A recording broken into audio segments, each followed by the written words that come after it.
What was that? Where's that voice?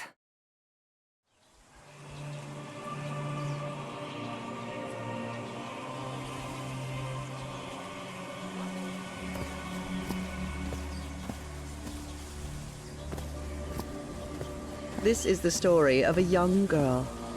A girl who had strange and disturbing dreams. I know this place. I've been here before. This is the ancient stone city amidst the jungle.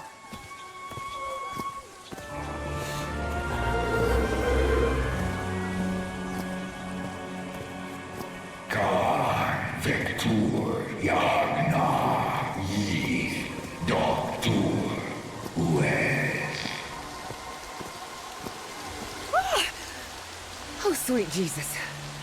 Okay, ignore him. Just ignore him. He's not gonna hurt you. Just keep going.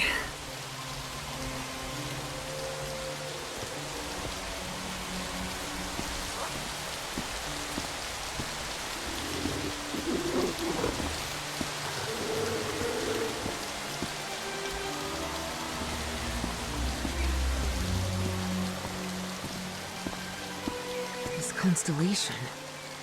Where am I? This is not the Earth. Khan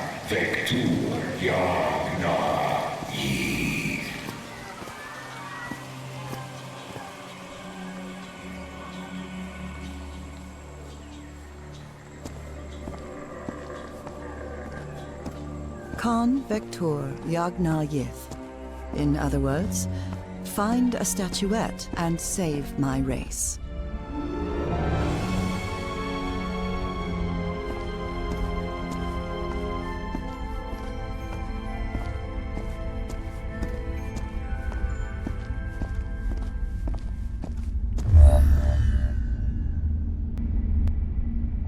The statuette! Here it is. Finally! I have to get it, I have to... This is the story of Evie Drayton. Quick. Before I forget. Where did I put my notebook? I have to write everything down. Looking for answers was part of Evie's observant nature and analytical mind. Her recurrent dreams began shortly after a period in 1956, when she'd completely lost consciousness.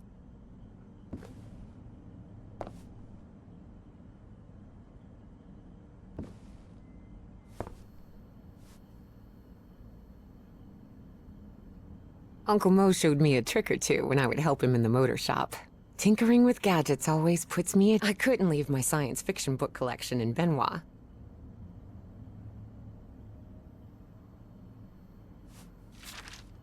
I was lucky to be accepted at Miskatonic. It was one of the first universities in Massachusetts to admit non-white students.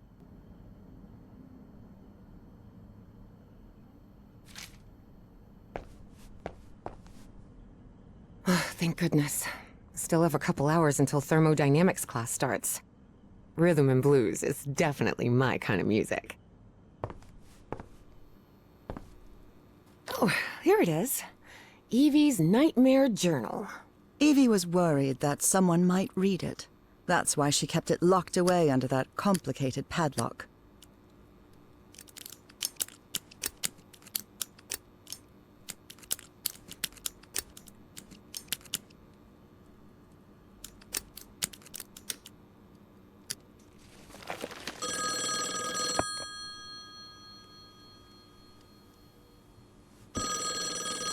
I must have written about 1,000 letters to the archaeology dean in Miskatonic, and I've never received any answer. I've always been a good student. But during my amnesia period, I almost reached excellence. All straight A's?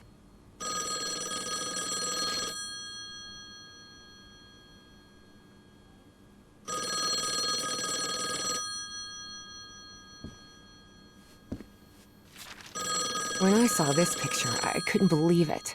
It's the same statue.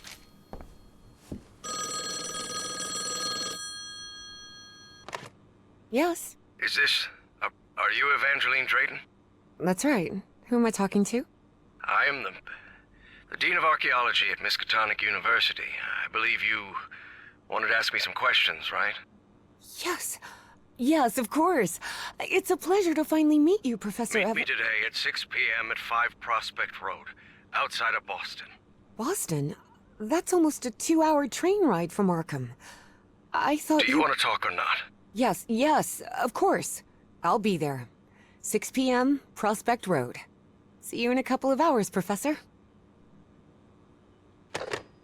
All right, I should get ready. There's a lot of information here about my strange dreams and my amnesia. I'd better go through it again before I leave. Before leaving, Evie asked herself if she had finished gathering all the information in her room. All right, I think I've gathered what I need. As odd as it seemed to Evie that the Dean didn't meet her at the university, her need to know was stronger than her doubts. She was determined to attend the meeting. There, she would come across another protagonist in this story. So, you have finally decided to talk to that young lady, Professor. Yes. Acknowledging responsibility for our previous mistakes is vital to moving forward. You've taken a crucial step in... Listen, there's no need for us to talk, Doctor. The only reason I let you into my house is because you insisted it was necessary to prescribe my medication. This is also the story of a sad, guilt-ridden, and lonely man. This is the story of my husband, Professor Harry Everhart. Yes, I know well enough that discussing the effectiveness of our therapy sessions with you is futile. But you need to understand that therapy is just a part of the whole treatment. Without it, I can't go and... Ask whatever you deem necessary and let's get this over with as soon as possible. Fine. What about your position as Dean at Miskatonic University? We talked some time ago about your relationship with work was somewhat obsessive. I didn't say that. You did. Well, you told me you practically lived secluded in this very home, and the only thing that drove you to leave it was your job obligations. So, how would you define that? I do what they pay me for. Teaching, student assessment, and certain logistical duties fall within my responsibilities. Cheering at the Miskatonic Mariners football games does not. And are you happy with that? With your life now? What kind of question is that? Well, I'm asking it because it sounds like you're subjecting yourself to a kind of self-punishment. I am not. Next question. There's another topic you've never wanted to delve into, Professor. Would you now be open to... You're going to do it anyway, so go ahead. Okay. What happened to your wife, Professor? She died at home after a long disease.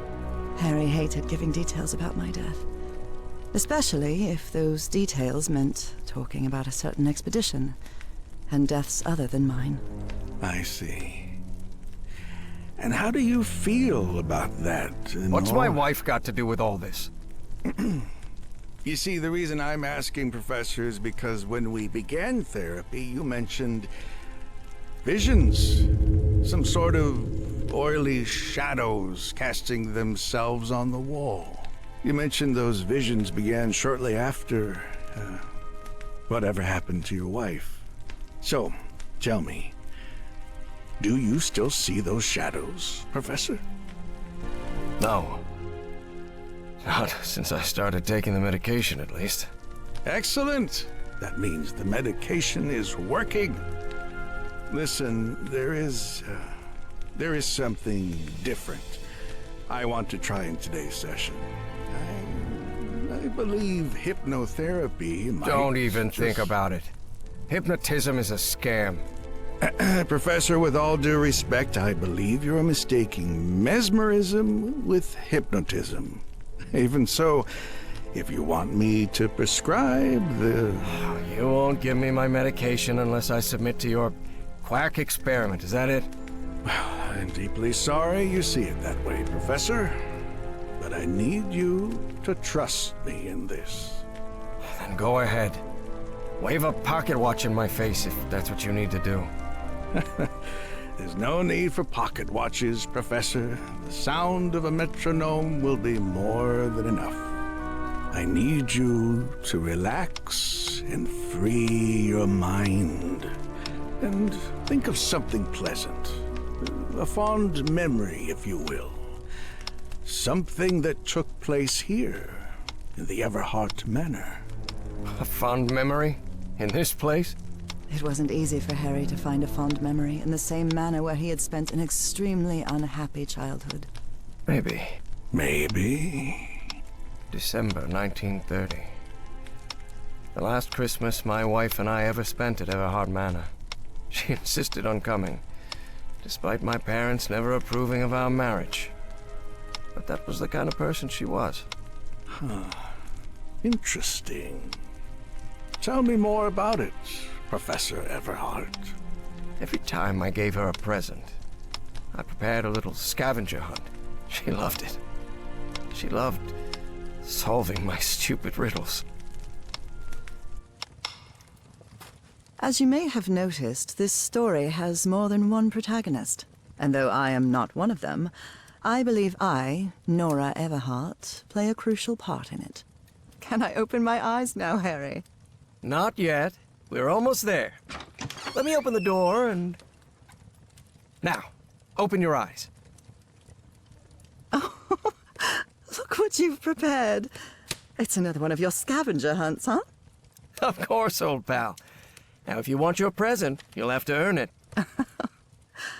Can I use my journal to write down clues? Well, technically that's against the rules, but I'll turn a blind eye this time. You're so kind.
Tell me you didn't vandalize a piano just for a scavenger hunt, old pal. Nora, who do you think I am? It's just crayon.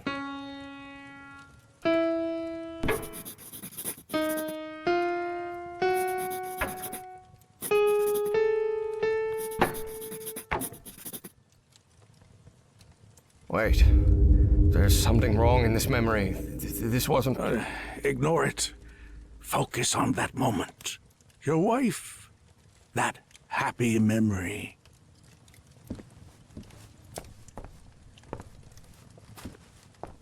Do you remember when we slow danced to dear old pal of mine at Maddie's house? The end of the Great War Party and our first kiss. How could I forget?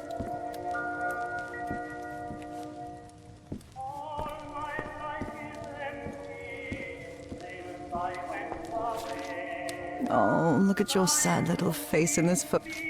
I'm seeing those oily shadows in here. Why am I seeing those shadows? Focus, Professor. Keep remembering.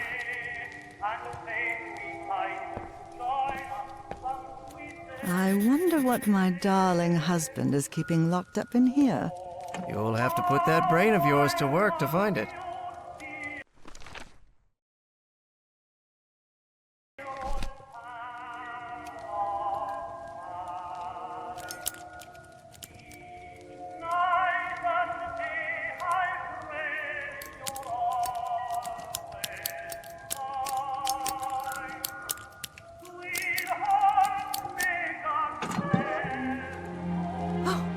Harry, I can't believe it!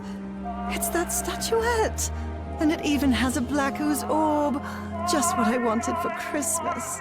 Well, wait. What do you mean a statuette? Don't touch it, Nora! Keep going, Professor. It's important. Where is the statuette now? You're no psychiatrist. Who are you?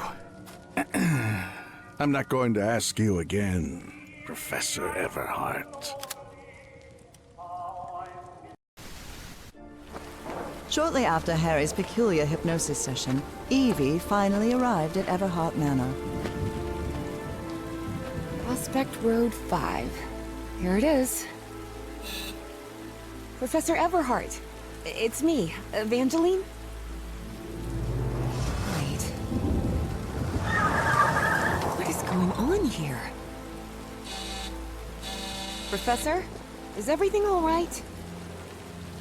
Most people would have turned away and left, but not Evangeline Drayton. She had been waiting for months to talk with the professor. No way was she letting it slip away. So, she decided to climb over the walls of the Everhart Manor.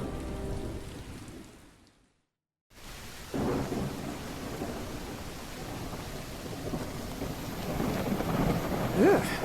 This looks like something straight out of Tales from the Crypt.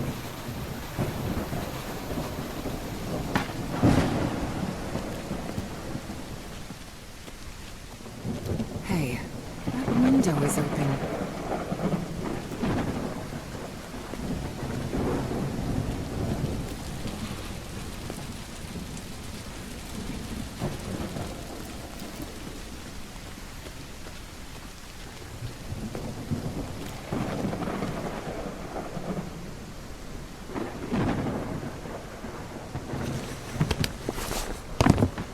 Professor Everhart. It's me, Evangeline.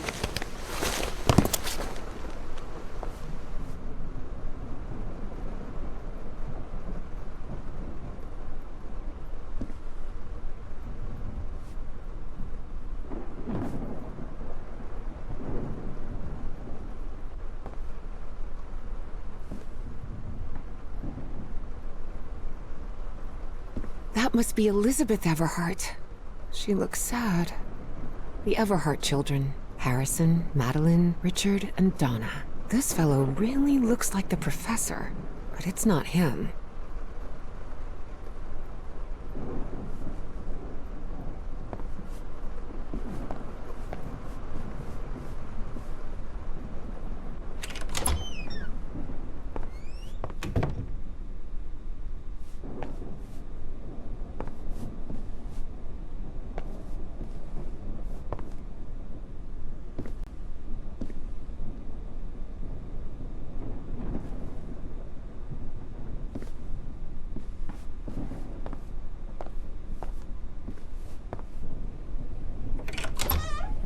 Wow, look at the size of this library.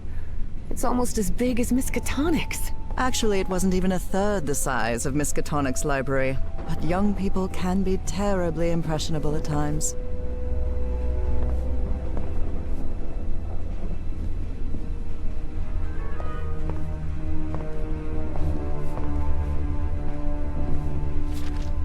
Troubling absences in my memory.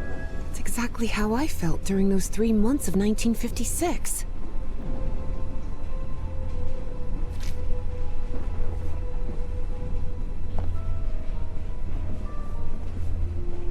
What on earth happened here? I wish this fireplace was lit. It's bone-chilling cold in here. Dyer was my applied geophysics professor. He was very strict. Strange character.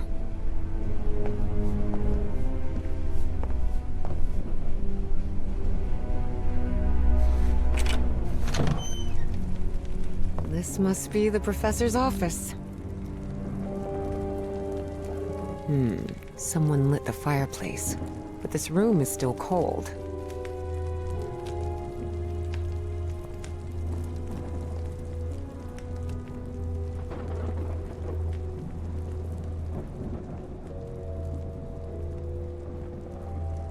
Professor had another appointment today, with a therapist.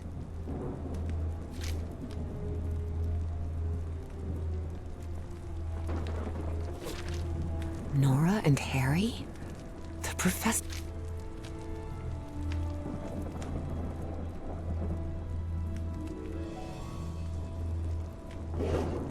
Key. I wonder what this opens. Despite his tone, this Bowen fella doesn't seem particularly friendly.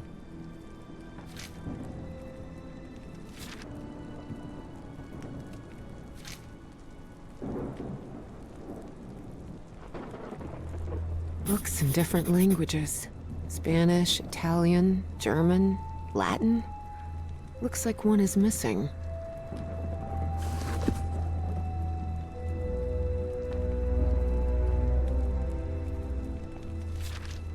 Astrology is the most utterly stupid thing I've ever... A lapel pin with a rather peculiar emblem.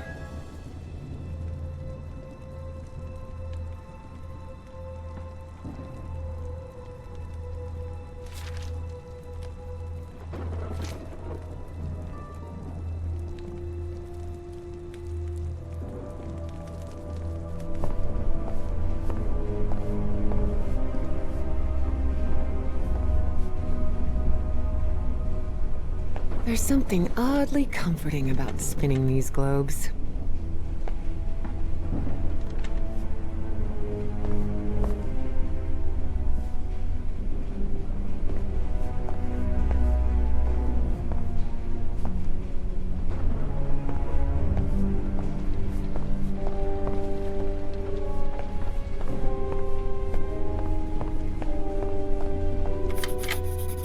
Now it's open.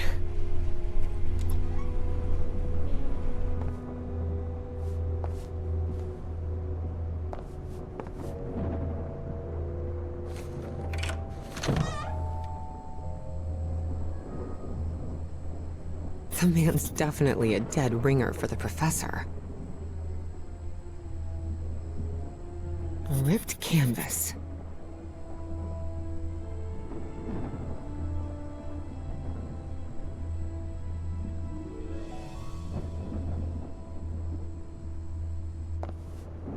Evie's last remarkable trait was her extraordinary memory, a gift I was never blessed with.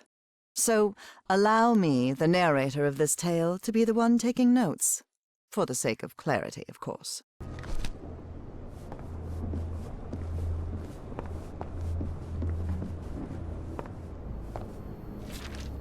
Looks like the professor's father was involved in politics.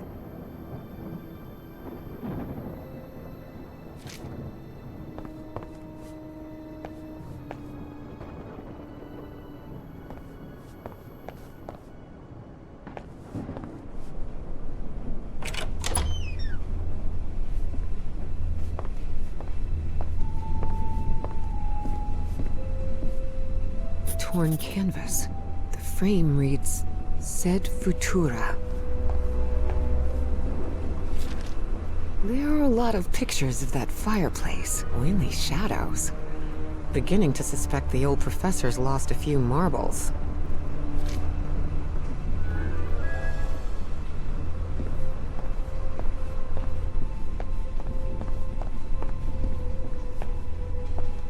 Such odd totems. Are these fishes? So Professor Everhart set on an expedition to the Pacific. I never pictured him as an adventurer.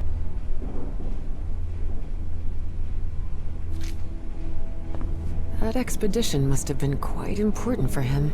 Oh, it had certainly been important to him, and to the other expedition members.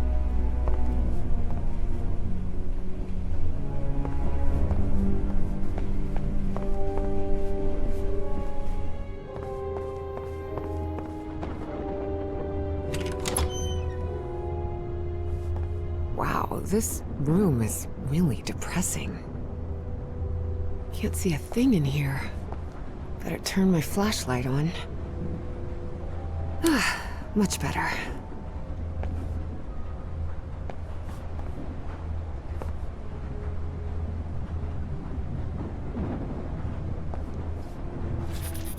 Looks like a memorial of some kind, dedicated to a woman.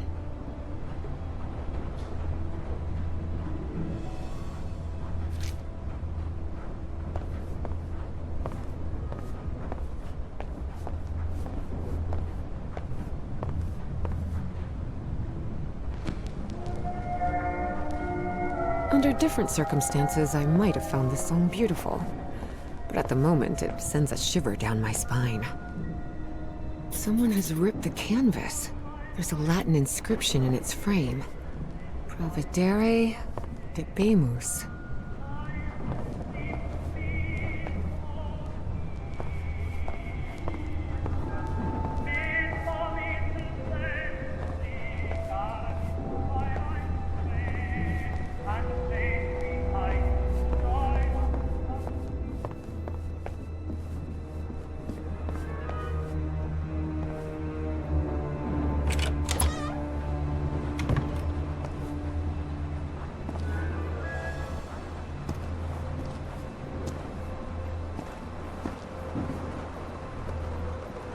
These tools haven't been used in a long time.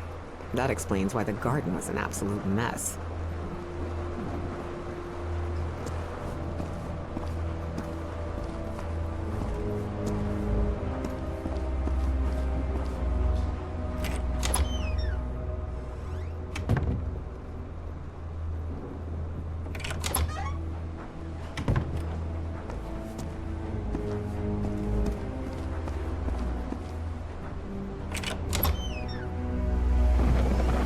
Good heavens above, would you look at the size of this place?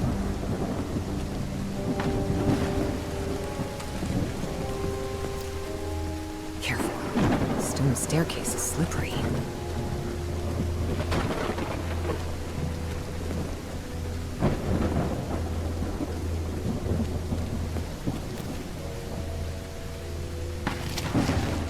This vase-like thing with a face engraved on it can be rotated. What kind of madhouse does the professor live in?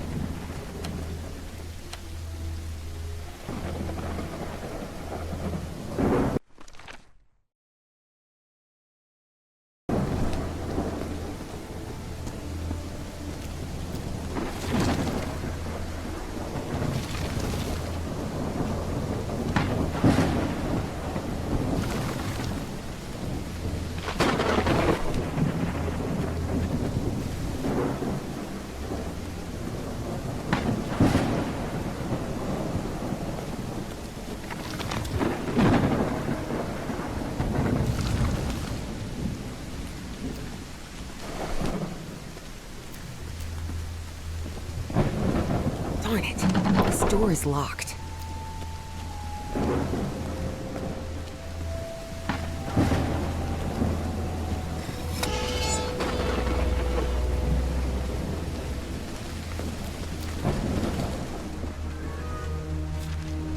Hidden room?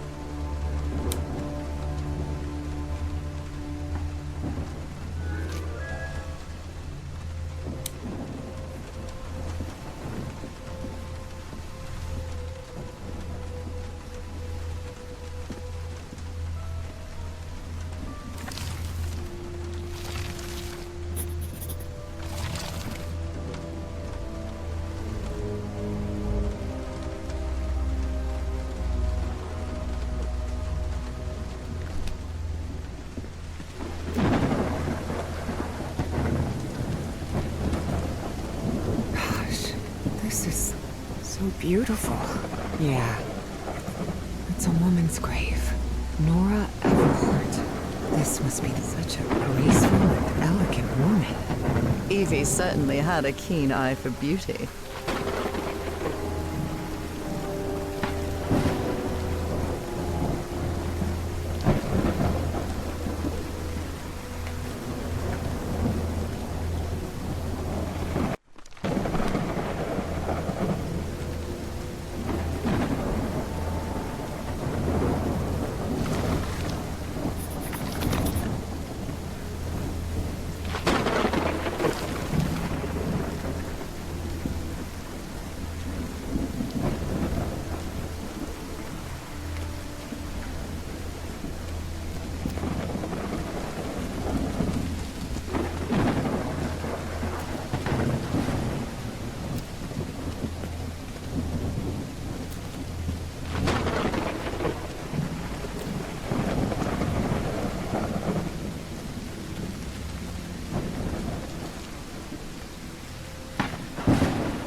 Looks like there's a symbol carved into that bucket. Is that a fish?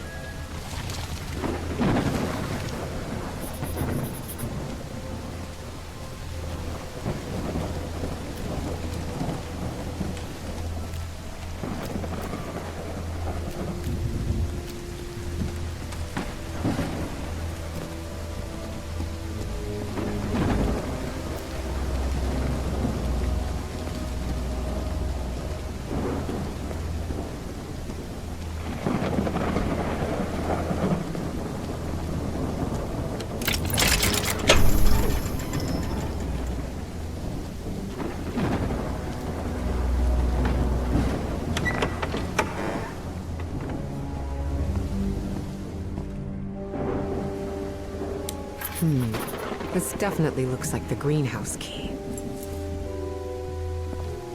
In loving memory of our firstborn son, John. Oh dear. A dead child. This is simply heartbreaking. In loving memory of our firstborn son, John Everhart Jr.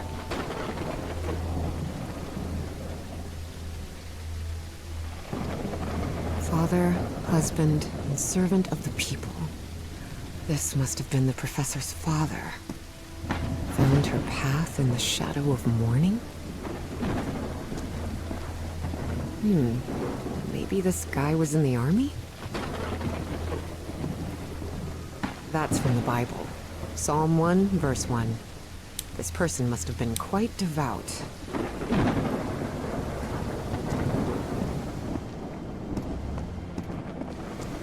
Harry rarely spoke of his brother John, mostly because he had never known him. The boy had died years before Harry was born. Still, he believed that tragic incident had played a critical part in his mother's obsession with the occult. Et voila!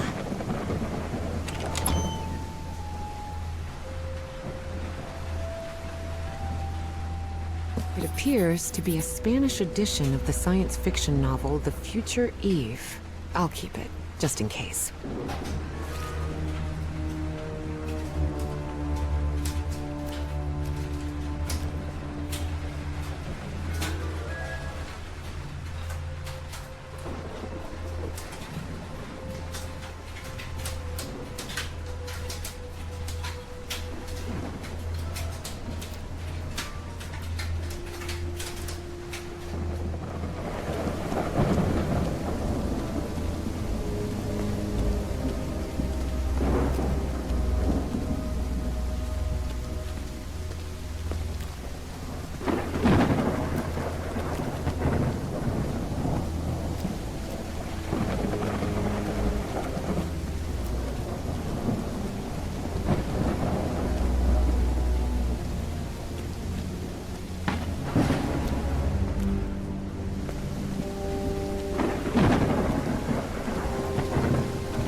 secret compartment?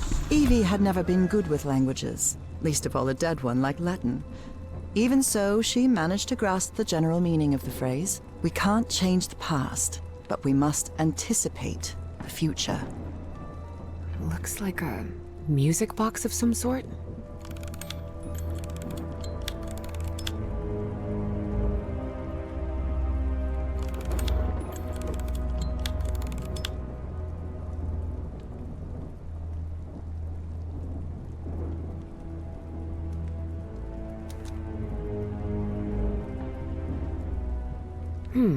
It doesn't make any sound. Maybe it's broken. Unbelievable. There's some kind of secret compartment in the fireplace.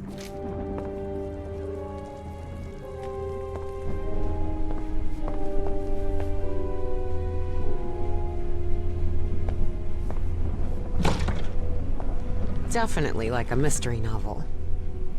Ooh, I guess I need to go see what's down there.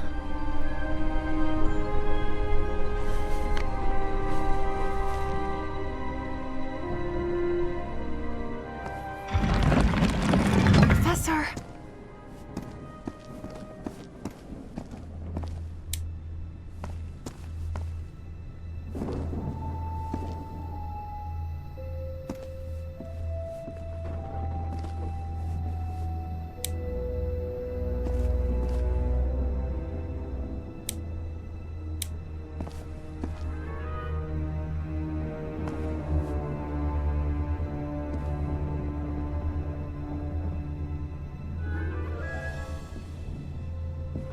Statuette's broken.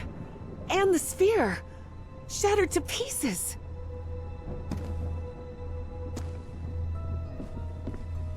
I wonder if I... No! Don't touch it! Don't touch it.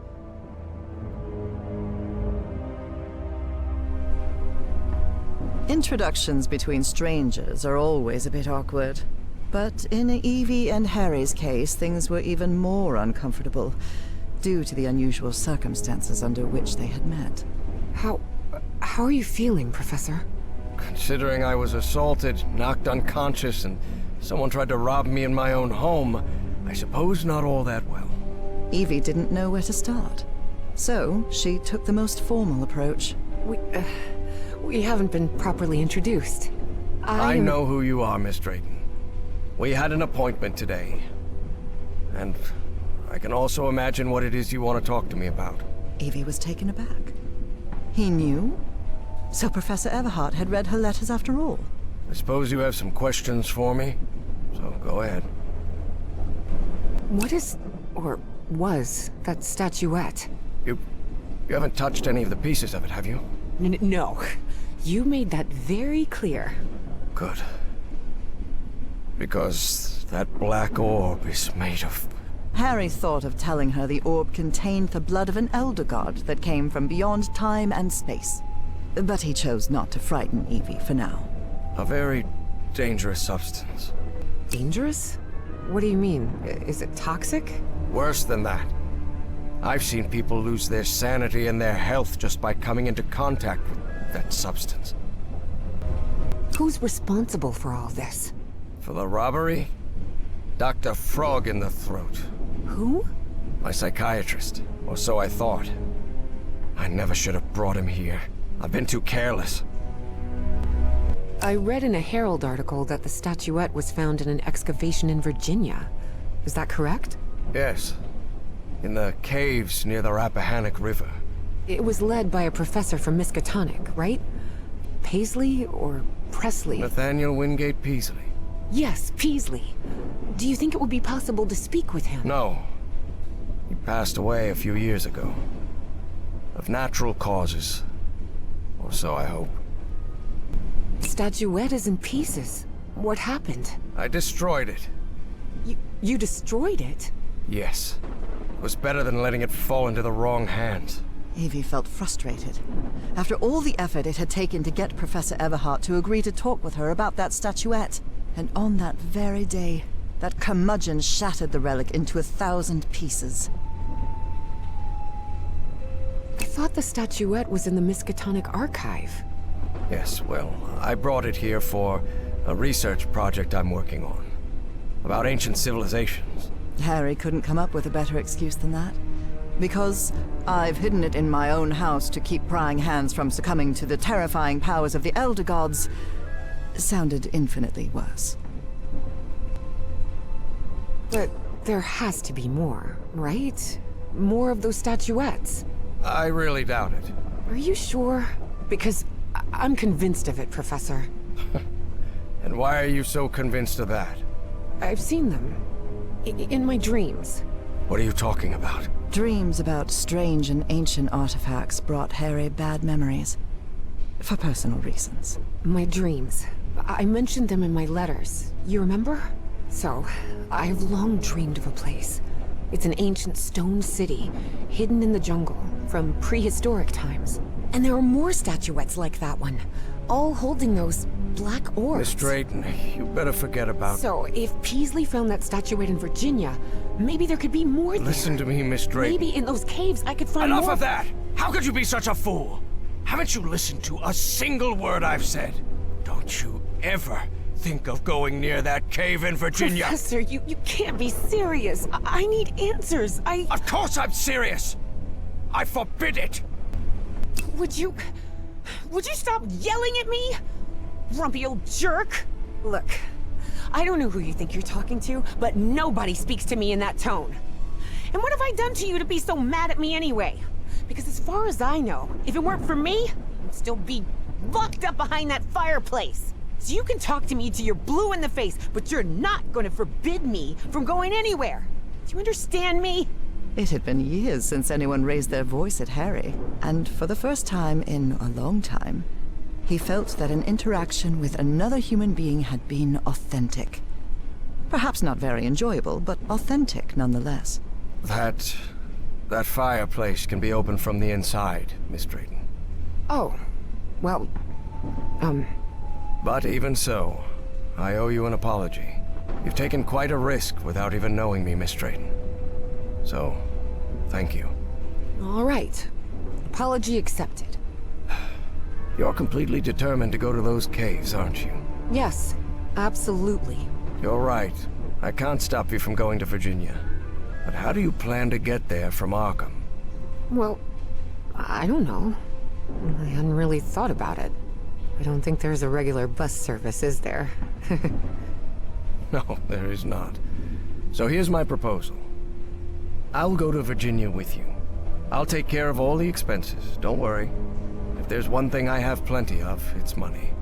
All I ask in return is that you please follow my instructions while we're there. And be very careful. We'll look for whatever it is you want to find there, and then we'll leave. Agreed, Miss Drayton? Yes. Thank you so much, Professor. And don't worry. I promise I won't get in any trouble. Harry couldn't help but doubt that Evie would keep her promise. But even so, he immediately liked that sharp-tongued and stubborn girl. Which made sense. Harry had been a good friend of Evie's father, after all.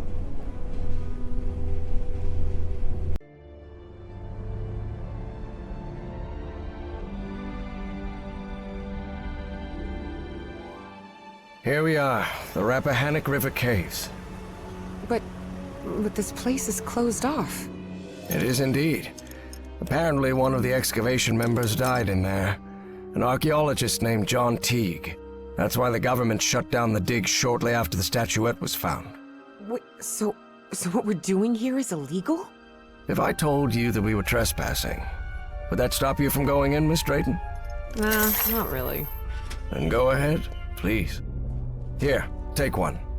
We'll use these to stay in touch. Apparently, the cave branches off into countless tunnels, forming a maze where it's easy to get lost.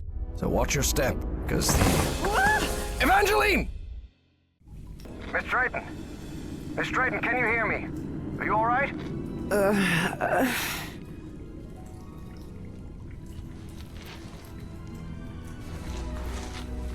Yeah. I think so. I'm safe. I'm on the path. Follow the excavation trail. It'll lead you to the underground lake.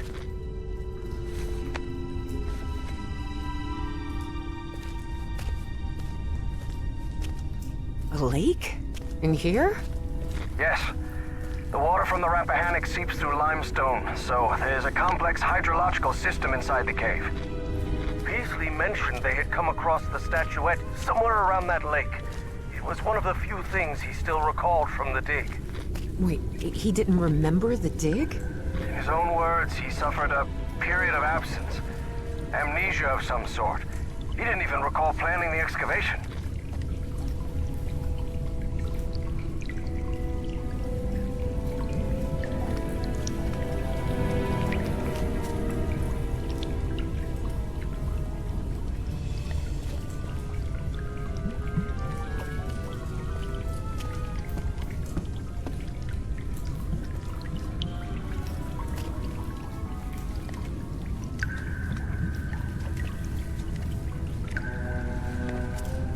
Professor, you won't believe this, but I had amnesia too. I don't remember anything from September to November of last year. When I came to, I was surrounded by books and articles about a place in Norway called Spitsbergen. Spitsbergen? Isn't that near the Arctic Circle? Professor? Professor! Do you hear me?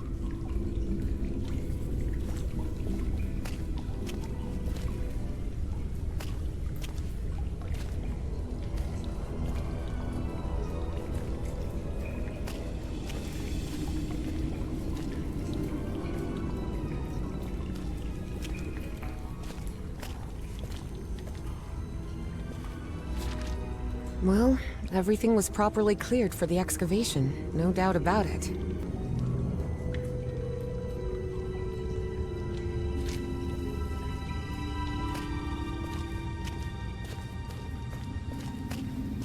Wow.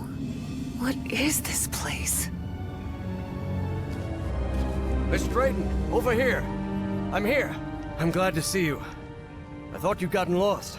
Are you all right? Yes, thank you. You weren't lying about those tunnels. Have you found anything, Professor? This mural. Come take a look at it. Such strange plants. Huh. The wording here is peculiar, to say the least. Though Evie chose not to mention that report.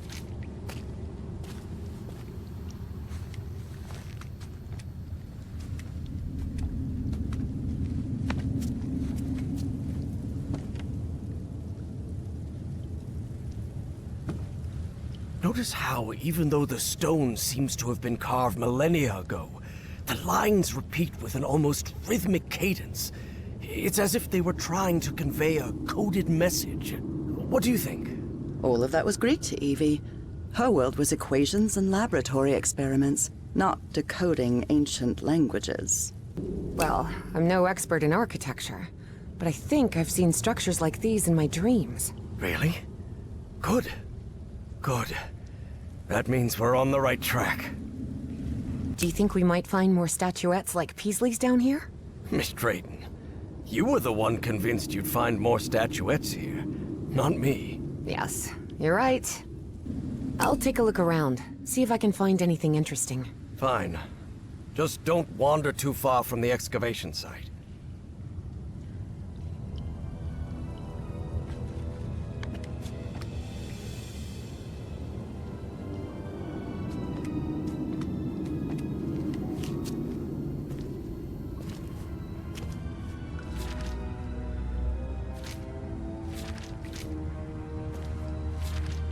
I would have liked to...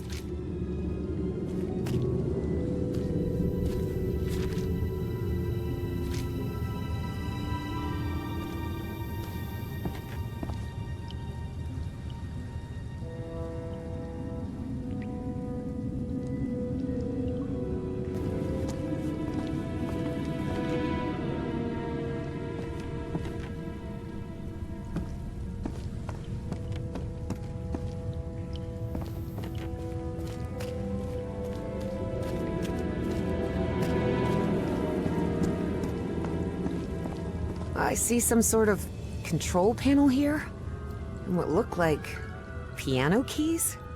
Please refrain from touching anything, Miss Drayton.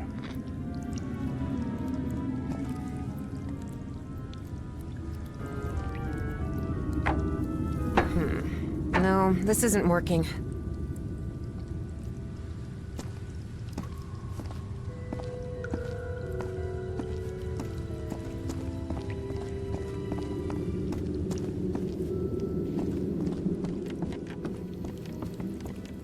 Here's another one of those murals, and it looks better preserved than the one you're examining.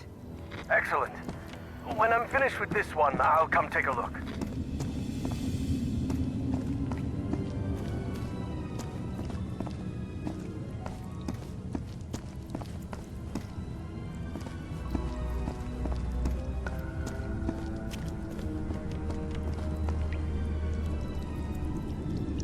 There's some kind of stone dumbwaiter here.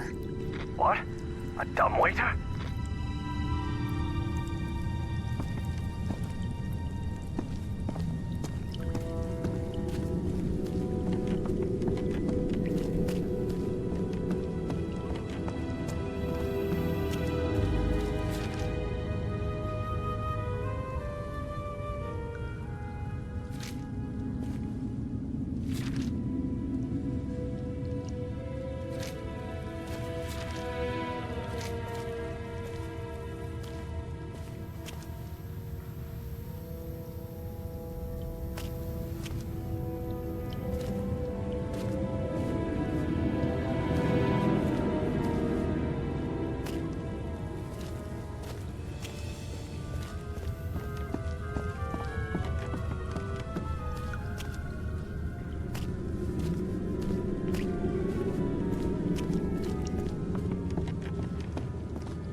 I see some ruins rising out of the water here.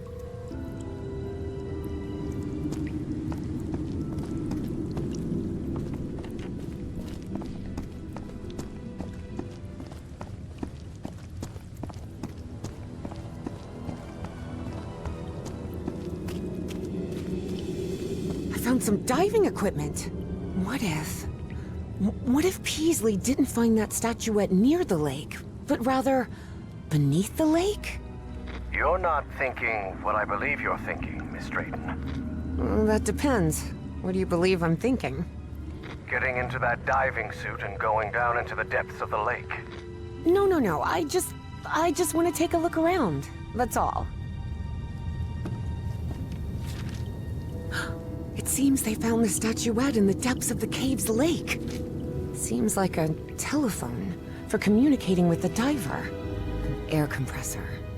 It looks like it works in the same way as the one...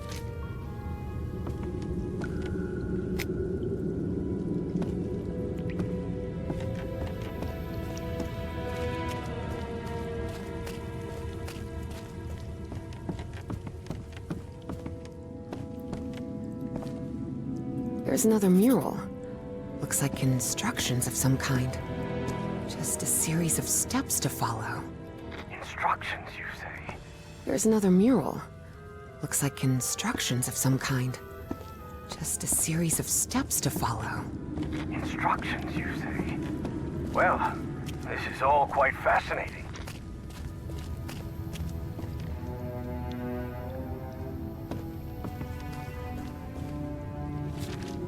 Professor, have you read this report? Does Project Kronos mean anything to you?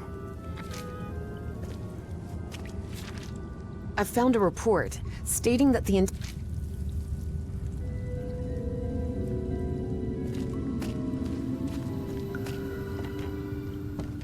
This diving suit needs a full air cylinder.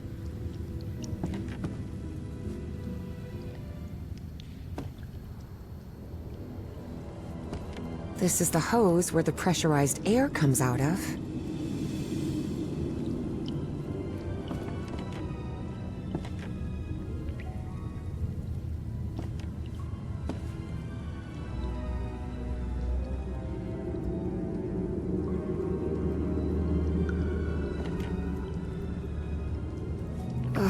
The diving platform isn't getting any power.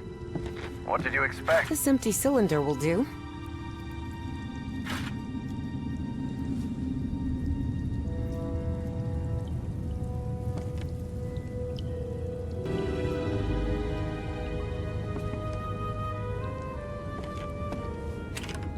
The wiring in this place doesn't look too tricky. I think I could get it running again. They're teaching physics majors to repair junk now? Hardly.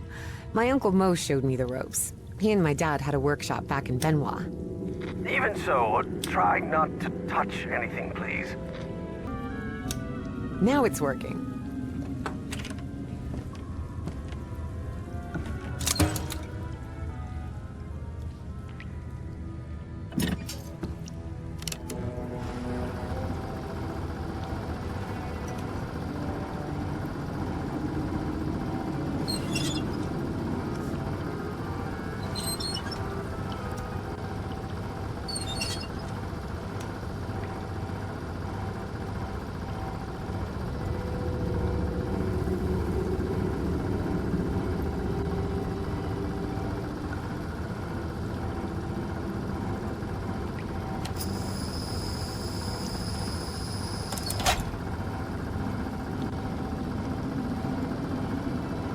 Well, it must be full of air now.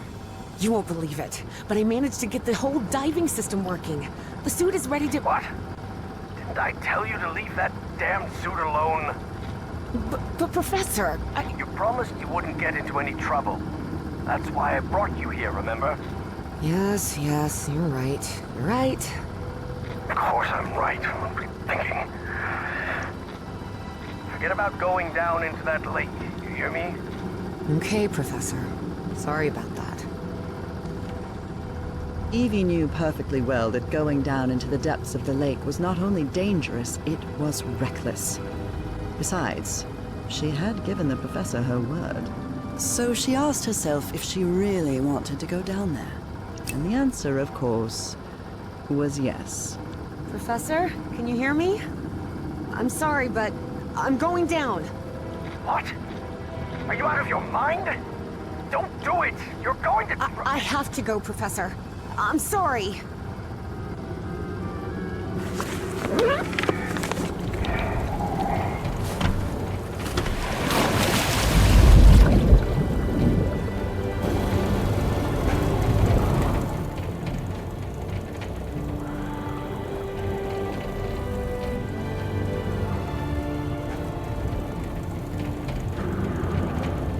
Wow.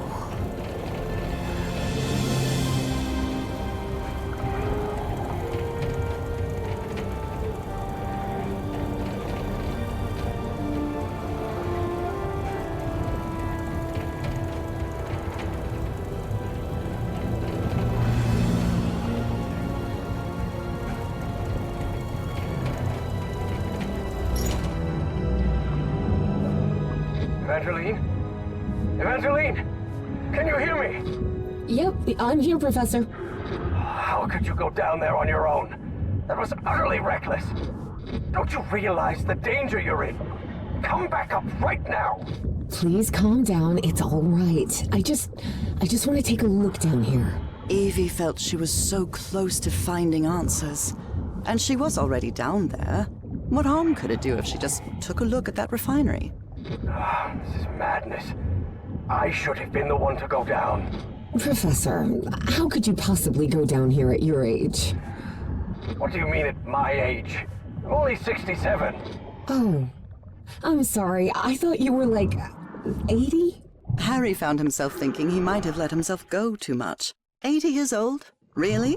Oh, must be the beard. Tell me what you see, please.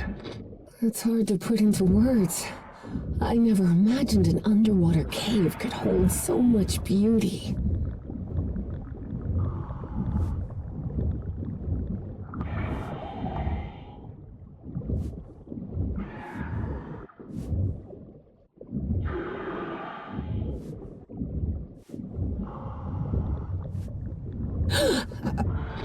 What's happening? This place is full of black liquid waterfalls? Miss Drayton, please. Turn back at once and return by— Oh no. No!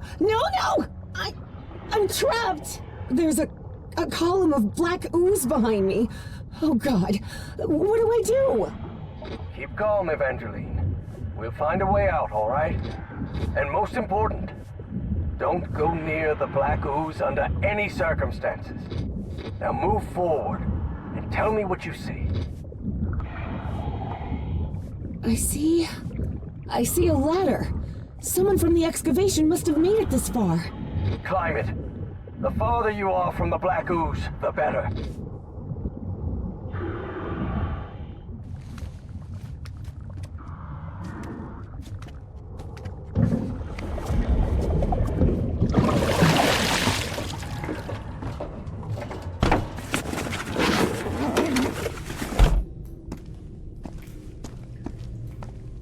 I'm out of the water.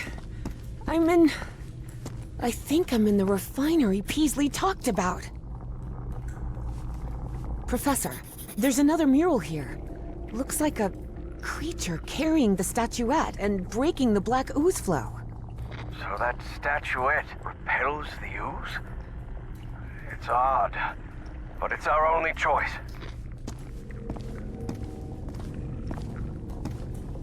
I don't know if I can actually do anything here. The whole chamber looks dead. Powered down. I can see one of those murals in here. But this one is massive. Wait a minute. I know this. I've seen this hundreds of times. In your dreams? No. At the university. This is a blueprint. A technical drawing. Thousands of years old, but that's what it is. And you won't believe this, but everything in here runs on... Black ooze. How could you possibly know that? I just know. Tell me what else is in the mural. Those piano keys I saw on the surface? It's one of those towers is loaded with statuettes. I told you so, Professor, Evie thought of saying. But seeing the mess she'd gotten herself into, she figured it wasn't the right time to brag. Those ruins I saw rising out of the water? They're not ruins, Professor. They're two stone towers. And apparently, they're used to alter the state of that liquid. The black ooze? It looks like the black ooze can be channeled from where I am now. There's some kind of valve-driven collector system that directs the flow upward. Apparently, we need 4 units of black ooze.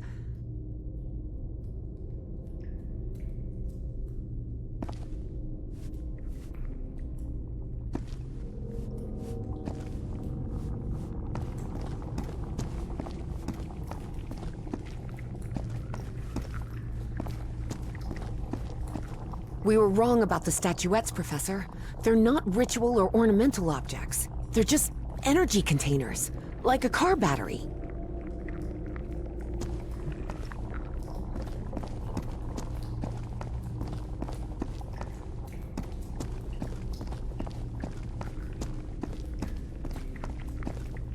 Wait, what? What is it, Miss Drayton? It lit up. Everything in here just lit up all of a sudden.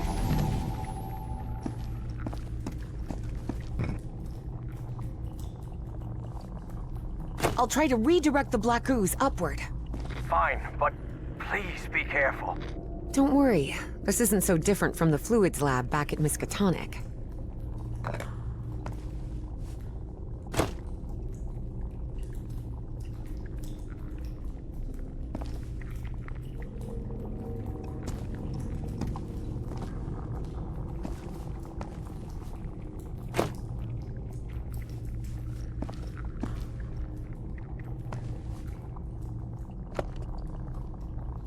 Looks like I can't pump this up until the big tank is completely full of black ooze.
Looks like I can't pump this up until the big tank is completely full of black ooze.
This'll be impossible if there's water in. Looks like I can't pump this up until the big tank is completely full of black ooze.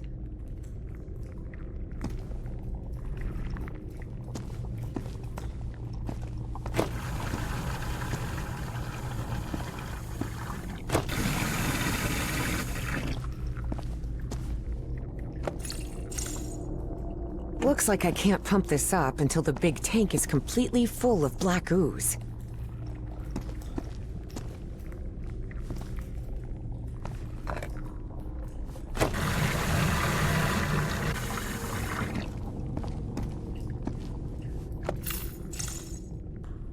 Looks like I can't pump this up until the big tank is completely full of black ooze.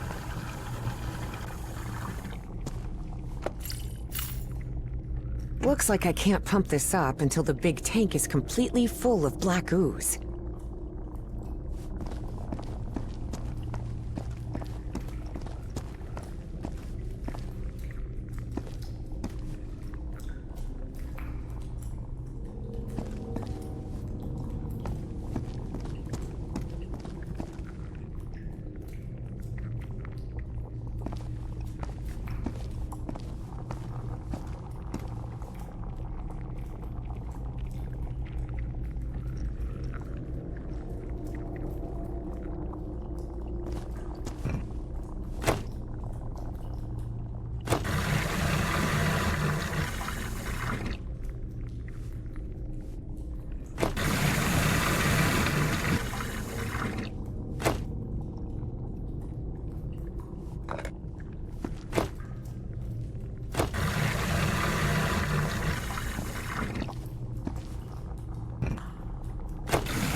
This'll be impossible if there's water in between the units of black ooze. I should empty the big tank.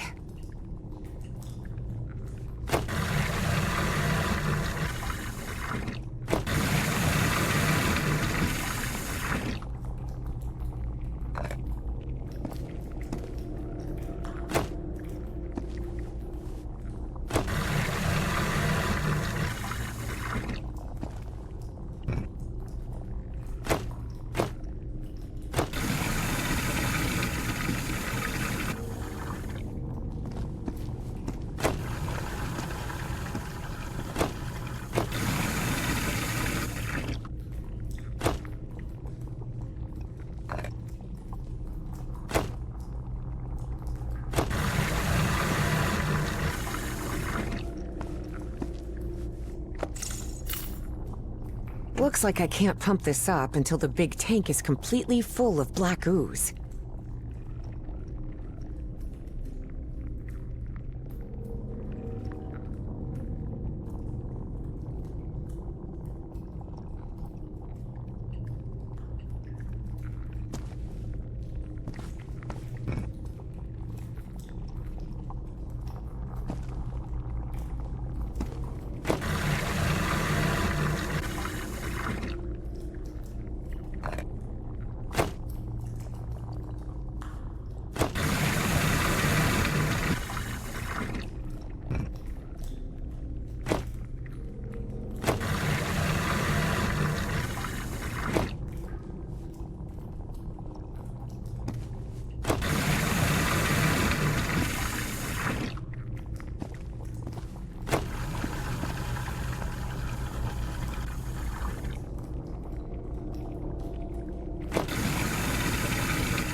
Alright, I think I've got it.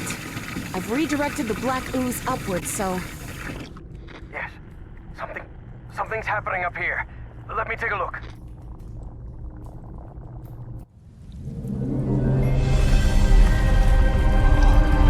What is that?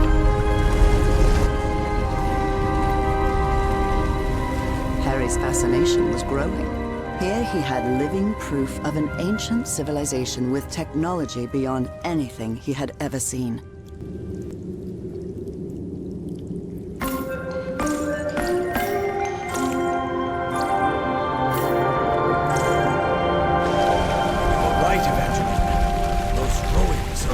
Towers. Stone towers.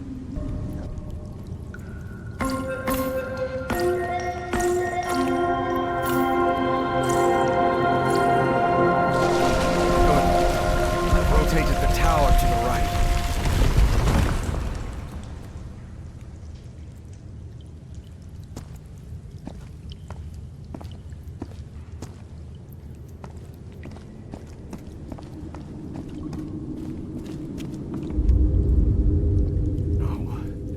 No, not now, damn it! But the oily shadows Harry saw obeyed no reason. They simply appeared when he least expected them. Though the reality of those shadows was, of course, far more complex than that.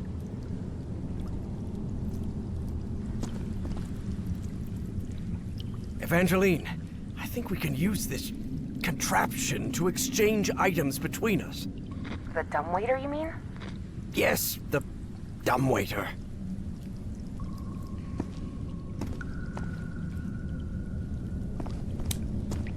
Evangeline, there's another mural in here. Do you think you can interpret it, Professor? What does it portray? Apparently they used fire to do something. That makes sense.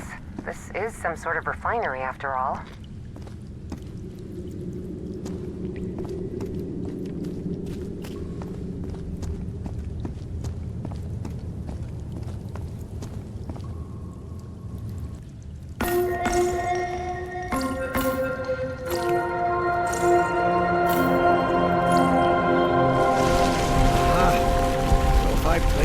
In reversal, trigger the opposite effect.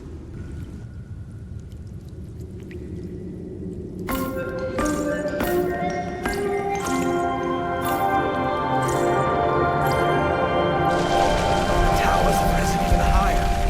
I believe I see an entrance ahead.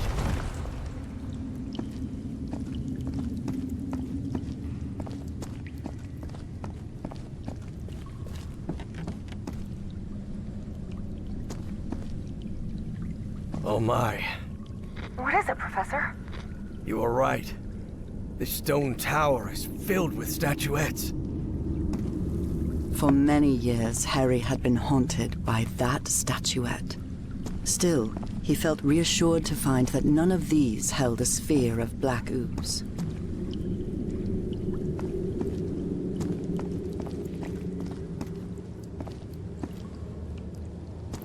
What does this mean? Filling?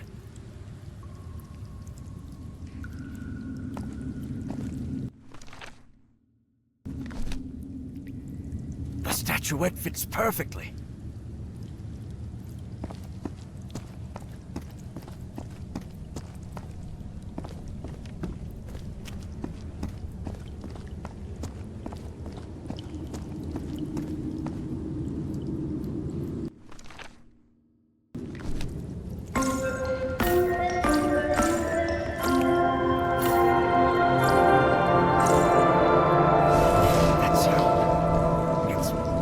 Tower with black ooze. I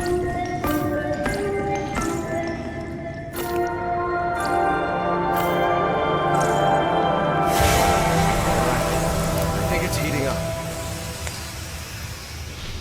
That purple hue. Yes, it should be complete now.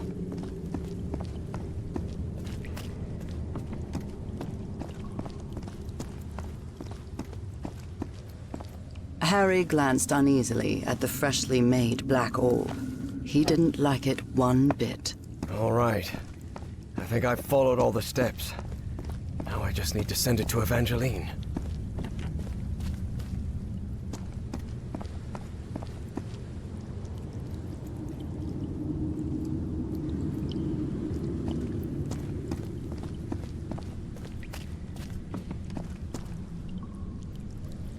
She knows what to do with it.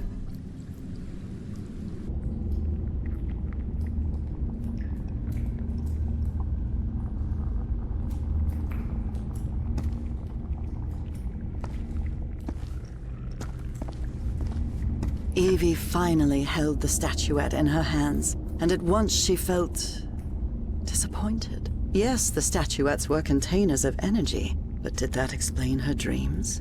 Her visions? She had to learn more about that lost civilization. I've got the statuette, Professor, but it looks incomplete. Different than in the murals. The black orb should be lower. Now it looks right. Excellent. Now you should be able to cross safely. Come on, get out of there, quickly!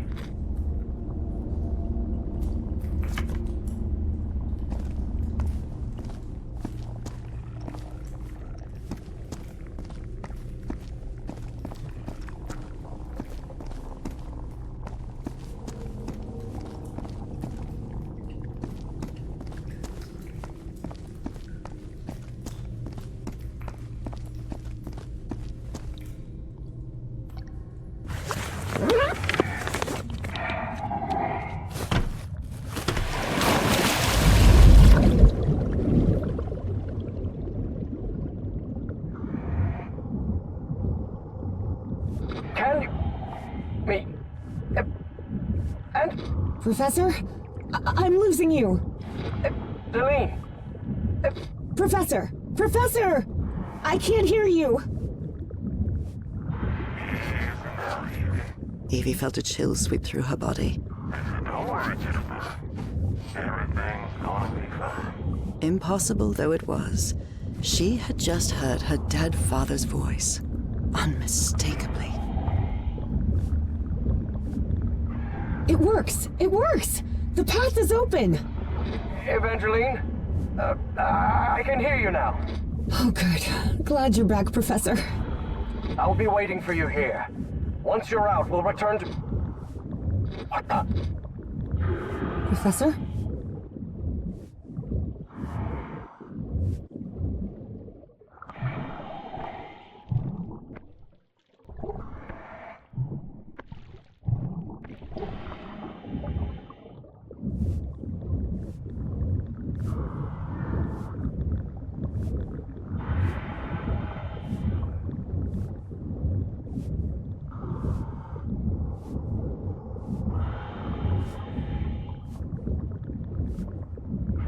Evangeline, listen to me. There's someone else here. What do you mean, someone else? Stay down there until I tell you to... Professor? Professor! Evie lingered in the dark waters of the cave, waiting for the professor's signal. A signal that never came. Even so, prudent as she was in waiting, her air supply wouldn't last forever. So when all the noise above finally ceased, she decided to come up. Professor! Professor, I finally have it! I have the statue... Well, this is interesting. You're going to have to come with us, Miss Drayton.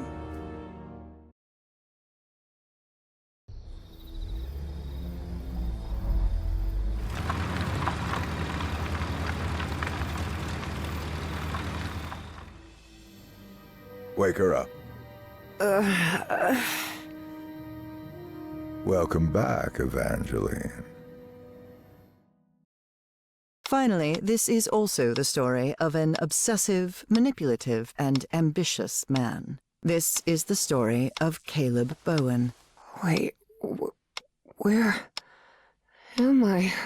I'll be the one asking the questions here, girl. My name is Caleb Bowen. I work for the United States government. Bowen often made that claim, though it was at best a half-truth. Sure, he'd worked for the government once, but that was a long time ago, and he'd been running solo for years. Do you realize that you trespassed on a site closed off by the United States government?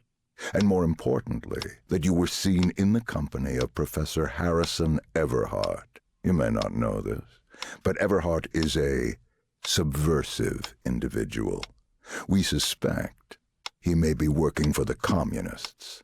Bowen kept lying. He knew Harry could be many things, but a communist was definitely not one of them. I don't believe you. You're lying to me. Oh, not at all, Evangeline. I'll show you who Professor Everhart really is. Your father's name was Franklin Drayton. He and his brother Moses ran a workshop in Benoit, Mississippi called Drayton Motors. He died in a work accident in San Francisco in 1934. Is that correct? You still don't want to talk, huh? It doesn't matter. Do you recognize anyone besides your father in this photograph? Wait, is that Professor Everhart? Oh, correct. Everhart led an expedition to the Pacific in 1934. Your father was part of that expedition. That was the only truth Bowen told during his conversation with Evangeline. Your father didn't die in San Francisco, Miss Drayton. He died in excruciating agony, alone and abandoned, on an island in the Pacific, and all because of Professor Everhart. I bet he never told you that, did he? In fact, every member of the Everhart expedition died or disappeared under mysterious circumstances. Even the professor's wife, whose strange illness was the impetus for the expedition, died under equally mysterious circumstances. I didn't die under mysterious circumstances. I died in our bed, holding Harry's hand. But Bowen had no interest in telling that part. How can you possibly know that? One of my associates was part of that expedition.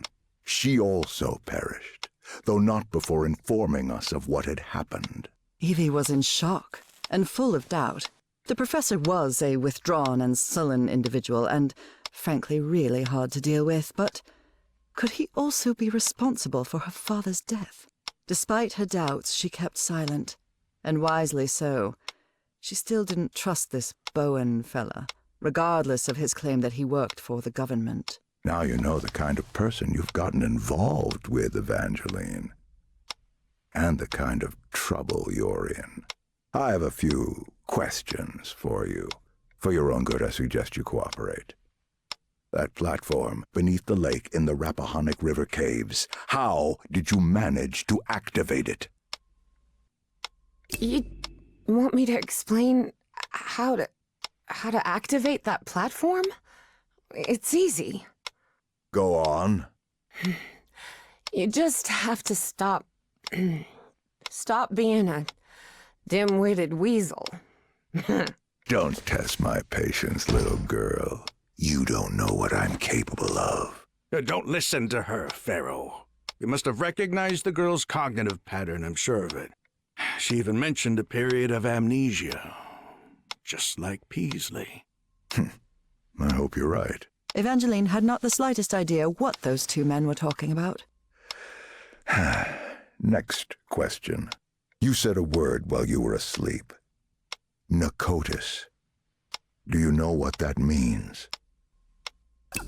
It's the first time I've ever heard that word. I swear. She mentioned the city's name. I heard it myself. She's lying.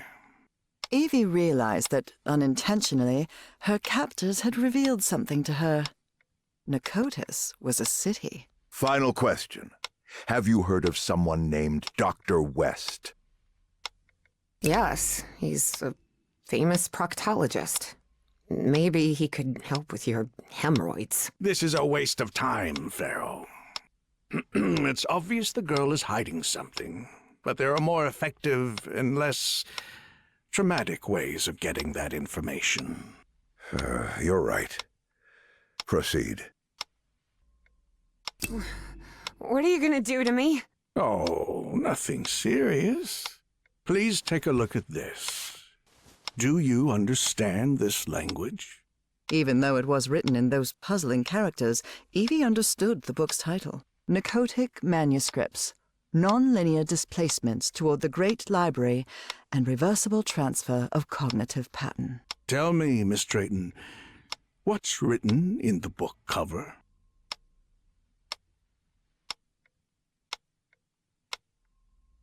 Narcotic manuscripts. Evie surprised herself. Had she spoken against her will? She couldn't help but translate the book's subtitle as well. She was feeling more and more tired. That's better, Miss Drayton. Now, open the book. Focus and listen to my voice. Listen to my voice while you read the book to us. Read the book to us. Salve, Cornathun, Nakotas. What just happened? Am I in my dorm?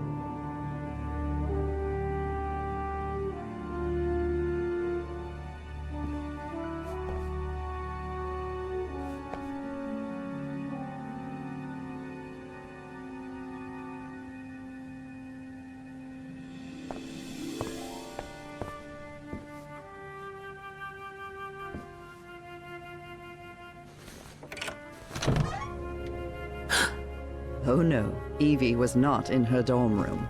Not at all.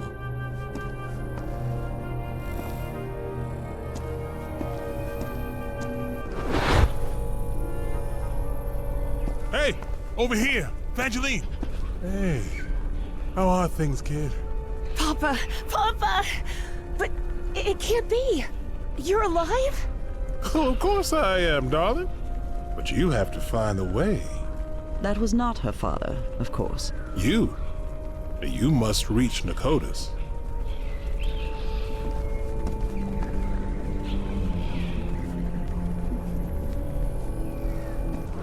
Have I crossed another one of those portals? Good Lord. None of this makes any sense.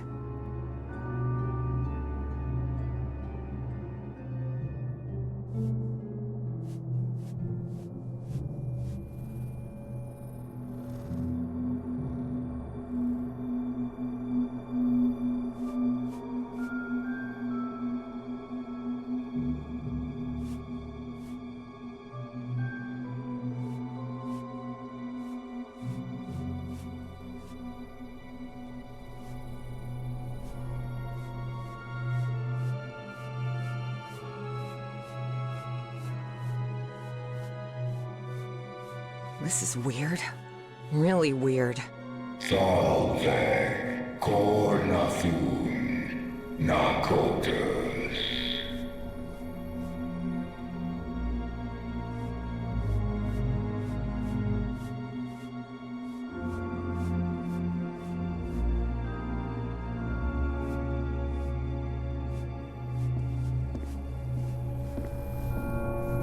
Drayton Motors?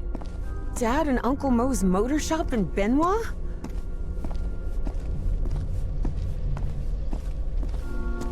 Moses, we're running out of money. If we don't get some cash soon, we'll have to shut the shop down. Yeah, well, that's easy for you to say. I've got a daughter to provide for.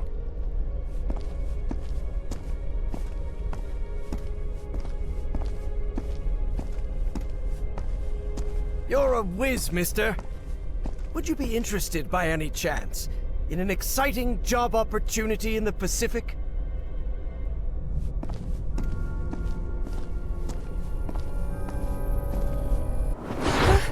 Papa, don't do it! Don't go to San Francisco, please! Hey, what just happened? It'll only be a few days, Jitterbug. I'll be back before you can say Jack Robinson.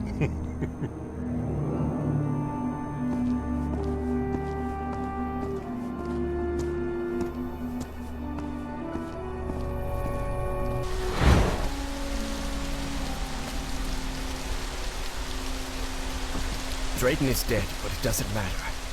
His death brings me closer to an answer. I'll do whatever it takes. The only thing that matters is Nora's life. Wait, no. That doesn't sound like the professor at all.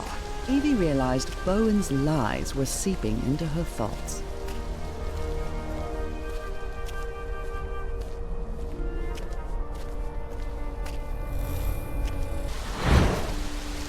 Frank, how do you feel?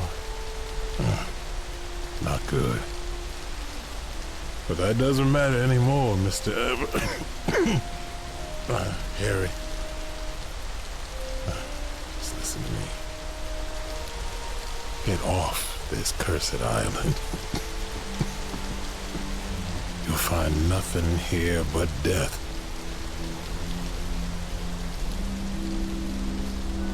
Go back home. Spend what time you've got left with your wife. And there's another thing I want to ask of you.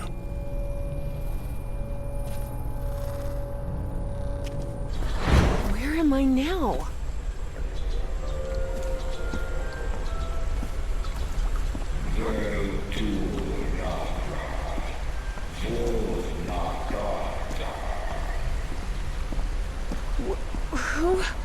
Who are you? Salve, Cornathun, Nakotas. The great engineer?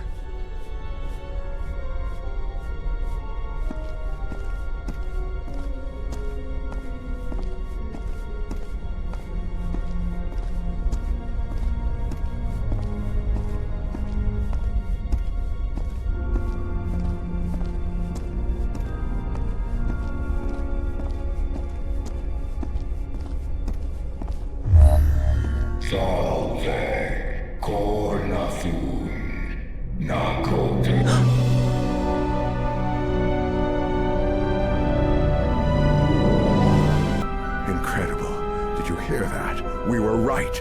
We finally found the coordinates. At last we know where NAKO-TUS lies. Thanks for your cooperation, Miss Drayton. About an hour after Evangeline had her otherworldly vision, Finally, I'm inside. Harry snuck into the same building where she was being kept captive.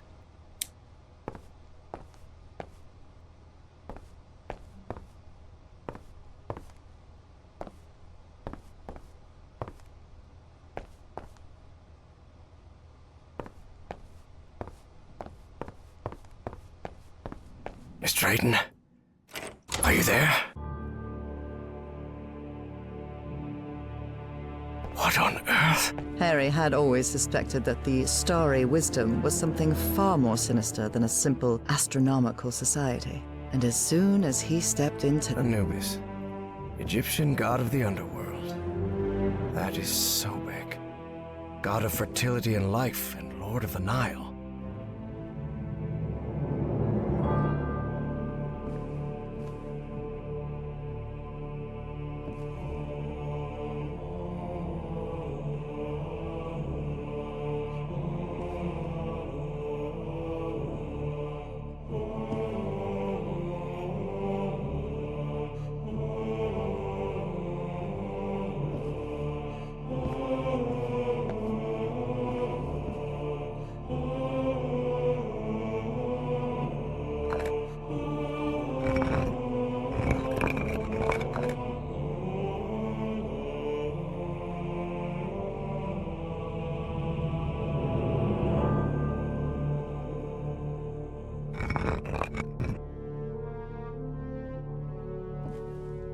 Anubis, Egyptian god of the underworld. That is Sobek, god of fertility and life and lord of the Nile. Thoth, god of intelligence and magic. A statue of Horus, Egyptian god of order and justice.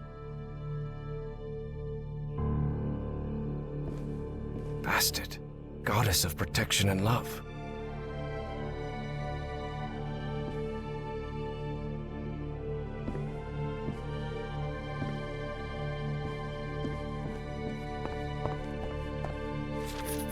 Apparently, the only way to get into the Pharaoh's office is by getting the right combination on the statues downstairs. And I bet... Egyptian hieroglyphs?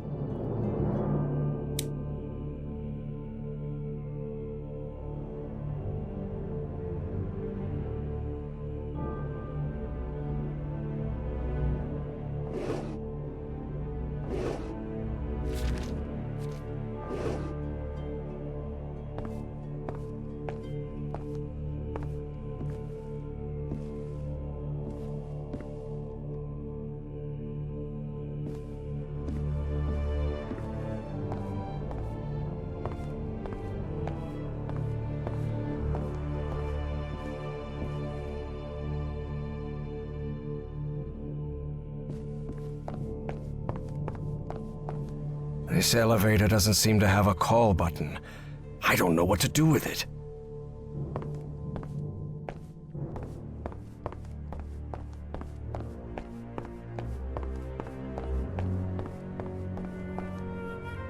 These people are out of their minds, no doubt about it. And they clearly have a... There's a pyramid in the center of this chamber. I wonder if...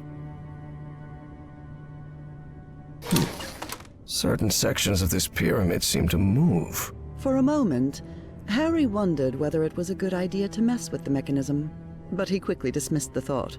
Even if it meant alerting someone, he had to find Evangeline and get out of there.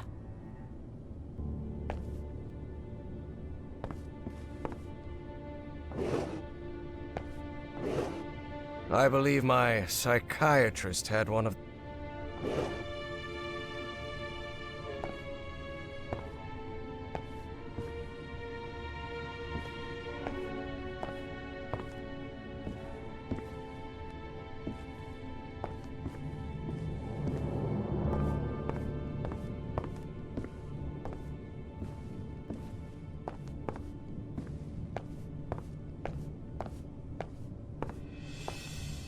None of these doors have handles. How am I supposed to open them?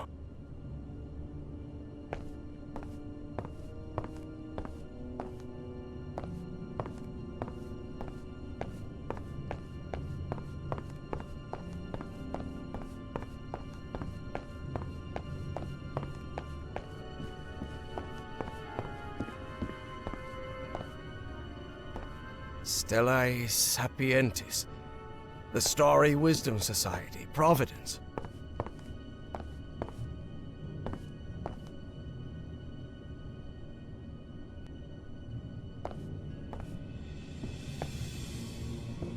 Only those who have been enlightened know the divine geometry of the tetrahedron.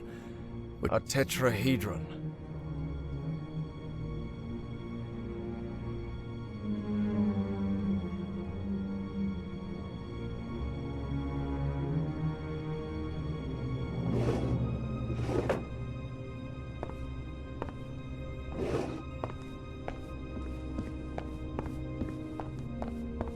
Black statue of a pharaoh. I don't know which one it represents, but it's unsettling to say the least.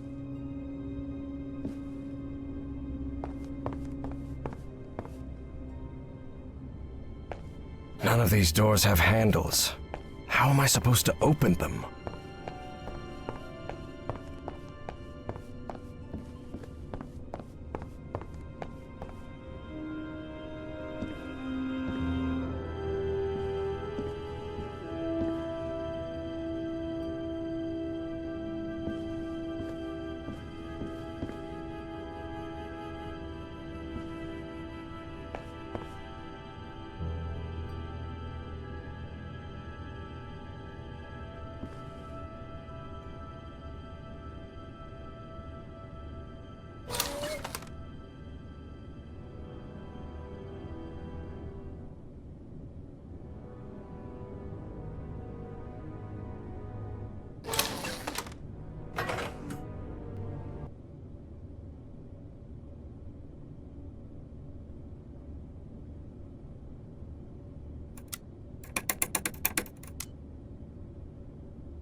Yes, the doors to the upper rooms are open.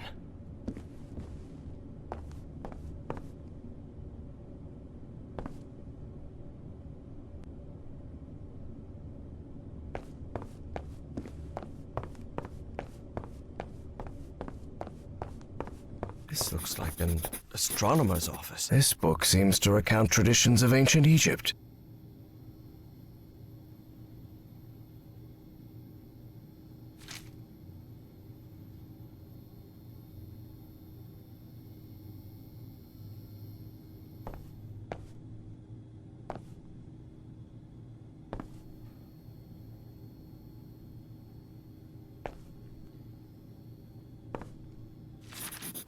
Heaven's sake, these kooks really are obsessed with ancient Egypt.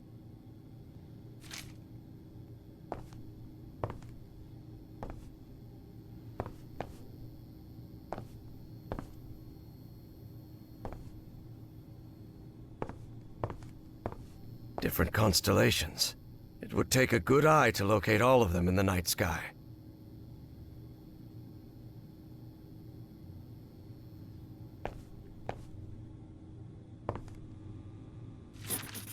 So these freaks have masks, code names, and hieroglyphs assigned to each of them.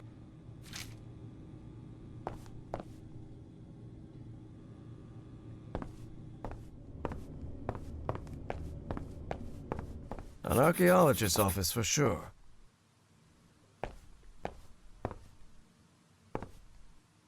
This guy has been all over the world. The letter laid bare the bad blood between some of the cult members. This must be the group's official photographer.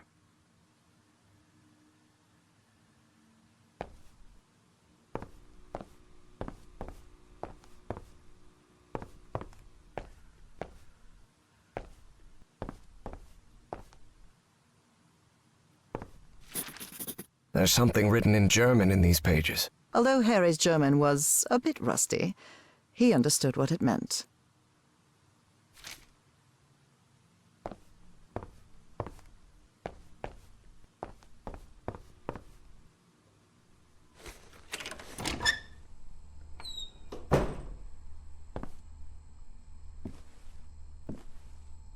A bin full of discarded prints.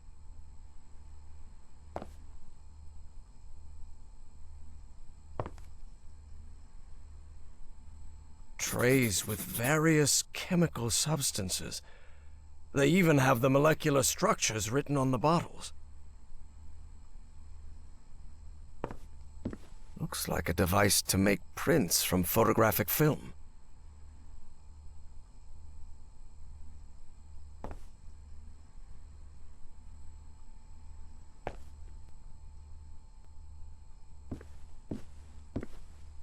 A bin full of discarded prints.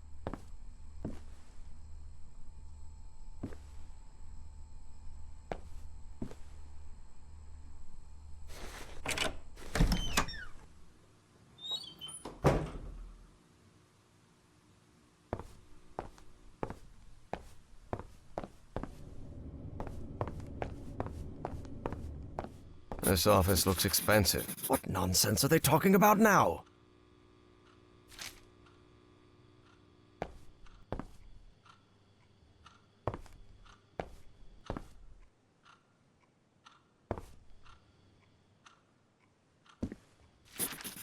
The robbery at my house could have gone way worse, all things considered.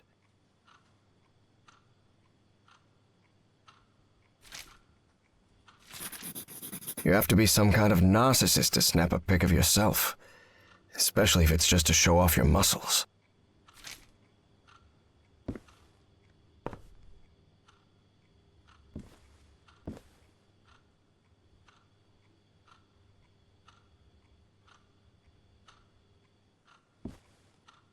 October 29th.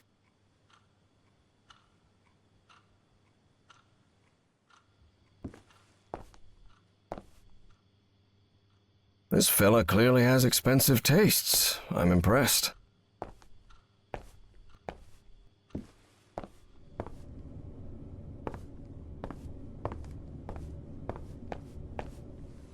Just an office. But this couch, maybe from a psychiatrist's office? This metronome still makes my skin crawl. Pharaoh already announced the ritual position. This met... Pharaoh already already announced the rich role positions. I'll have to be next to Orion nearly all year. Harry immediately recognized the voice of Dr. Frog in the Throat. I've always despised spoiled rich kids, and Orion's no exception. I'll have to pretend I tolerate him. A roll. 1955. So they've been doing this for a while now. Drat.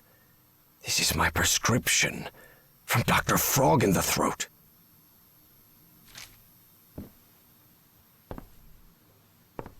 So the good doctor tried to make off with pieces of the black ooze statuette. Wrong move, pal.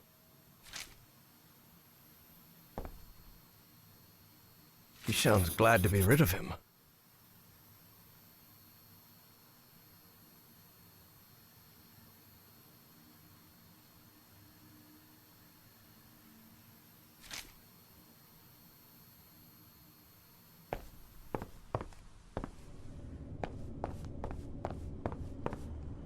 This looks like a biologist's office. The shelf is packed with every kind of specimen.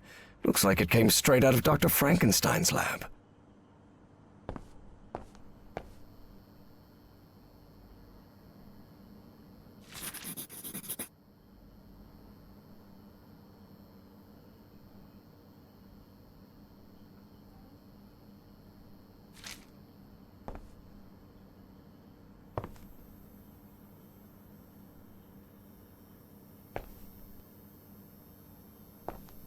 Hanging your college diploma on the wall while you're in some sort of weird cult doesn't strike me as the smartest idea. They rotated the positions. What does that mean? Looks like even kooky cultists have a love life. Who would have thought? I'm sure I could name all the fish in this aquarium. Much to his dismay, Harry had become something of an expert on fish, especially those with striking spotted patterns. The shelf is packed with every kind of specimen. Looks like it came straight out of Dr. Frankenstein's lab.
Good.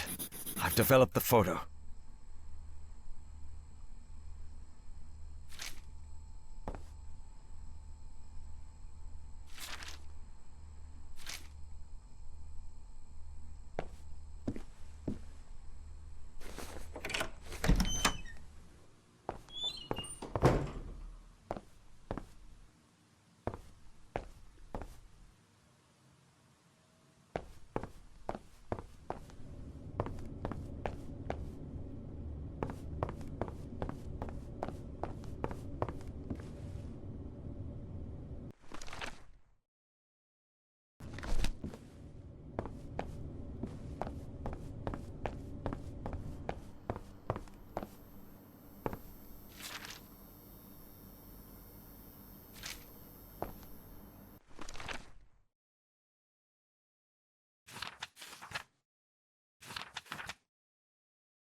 That elevator. It must be the access to Bowen's office. Evangeline has to be there. I'm sure of it.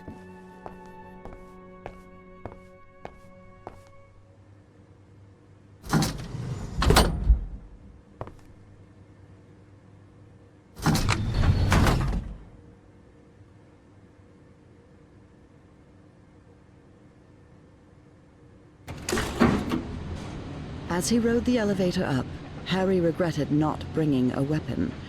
What if Bowen was still up there?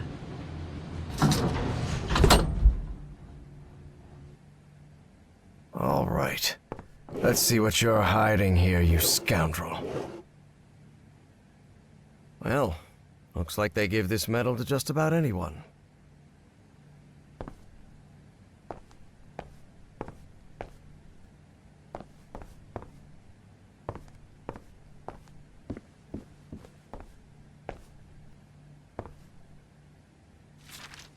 Spitsbergen. That's the place in Norway Evangeline mentioned. Consciousness exchange? Is he talking about mind swapping? So the cult was on the expedition along with Peasley. How long have they been behind all this?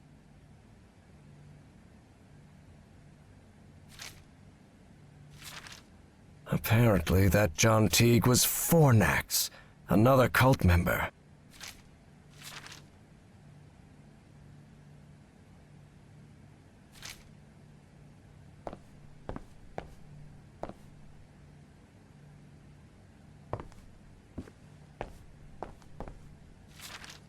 Say, isn't that Senator McCarthy? Indeed. Caleb's friend Joe was none other than Senator Joseph McCarthy, who led the infamous witch hunts against alleged communists.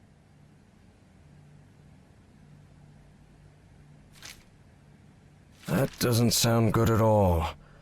And what's this Azathoth business?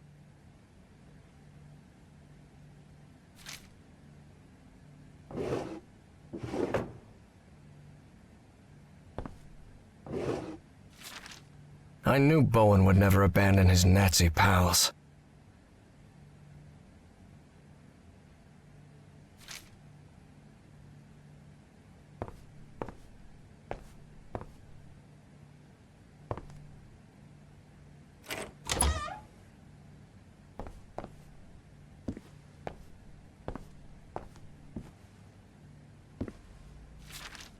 Dr. West?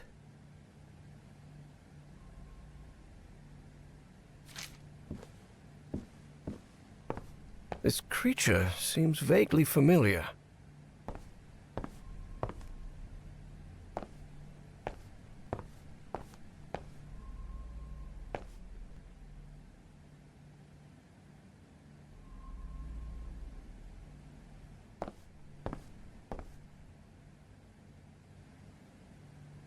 Evangeline had to be on the other side of that door, no doubt about it. But Harry stopped before entering. Was there anything left for him to find in Caleb Bowen's office? Please be all right, Evangeline. Let's go, Miss Drayton. We have to get out of here.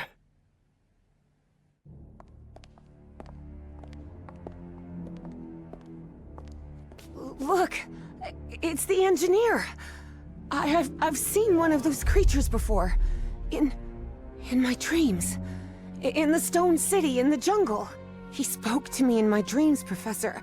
I have Forget about it, Miss Drayton. We'd have to call the police and... Calling the police won't do any good, Professor. We have to go to Spitzbergen. I need to talk with him, with the great engineer. Miss Drayton, don't you realize this doesn't make any sense? We can't chase Bowen and his... No, you don't understand. Bowen isn't in Spitzbergen. He's on his way to the city, on his way to Nakotis. Harry couldn't believe what he had just heard. Evangeline had mentioned a place he had known in dreams, long ago. So long ago, he had nearly forgotten it. I had a strange dream today. I was inside a vast library and gazed at vistas of another world. All these questions came crashing down on Harry. And suddenly, he wasn't so convinced anymore. Before boarding the plane to Norway, Evie and Harry talked about the trip. About where they'd be stopping over. About what they'd do once they got to Spitzbergen. They talked about bringing plenty of warm clothing and gear and supplies to make it through. They talked about getting their documents and passports in order. They even talked about the strange city they had both dreamt of. But Evie knew there was something they hadn't talked about. A question she didn't know how to ask the professor, because every time she'd tried, the right words never came out. But a long flight leaves plenty of time to think. Professor? Yes? When I was being held by that man, Bowen, he showed me a picture of you. A picture of you and my father in the Pacific. Did you know my father, Professor? And then, it was Harry who didn't know how to find the right words. Because even though he'd been waiting years for that question, he still didn't know how to answer it. Evie took Harry's silence as a yes. Bowen said, my father died because of you. Is that true, Professor? Well, it's complicated. Look, I wanted to. You wanted what? Just talk, for God's sake. All right. I'll explain everything. Good. We've got plenty of time to spare before we land. My wife, Nora, was diagnosed with an incurable disease. The same hereditary illness of unknown origin that had struck her mother before her. The doctors had no answer. So I decided to find it myself. I never imagined the answer would take me so far away. To a remote island in the Pacific. Back then, I didn't have the financial independence I have now. So I had to raise money and put a team together. Do you remember the night before your father left for work in San Francisco? You were probably 5 or 6 years old? Oh God. Yes, I remember. I remember a beautiful, dark-haired woman, a nervous, scrawny guy, and a man who seemed really happy about something. I'll never forget those words. You're a whiz, mister.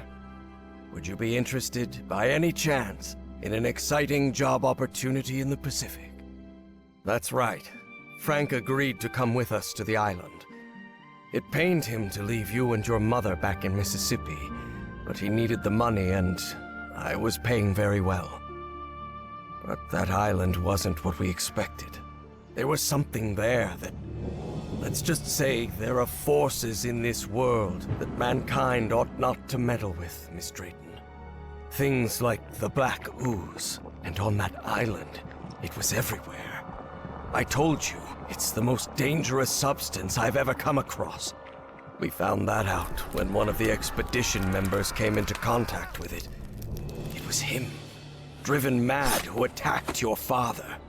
Just a shallow cut with an ancient dagger, but enough to infect him with that black liquid.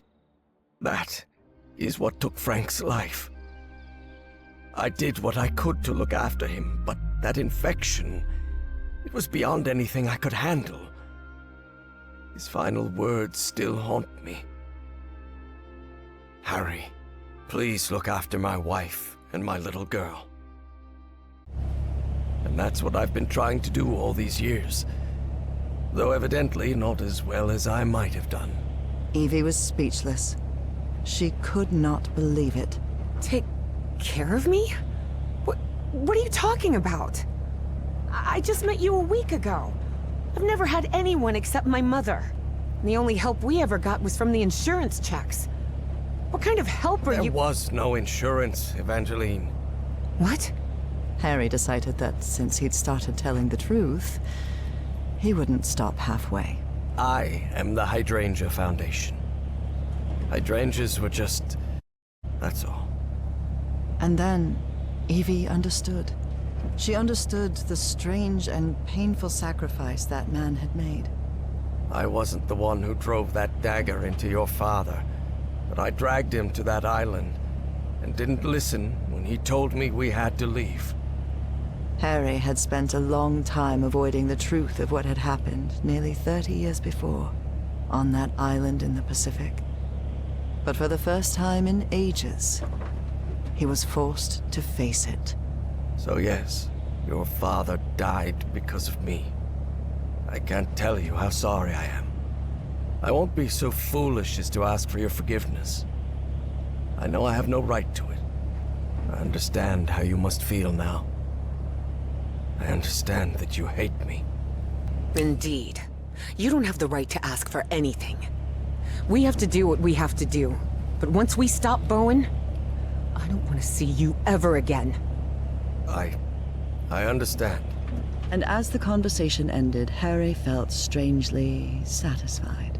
He had to pay for what he had done, didn't he? And without Evie's forgiveness, everything made sense to him.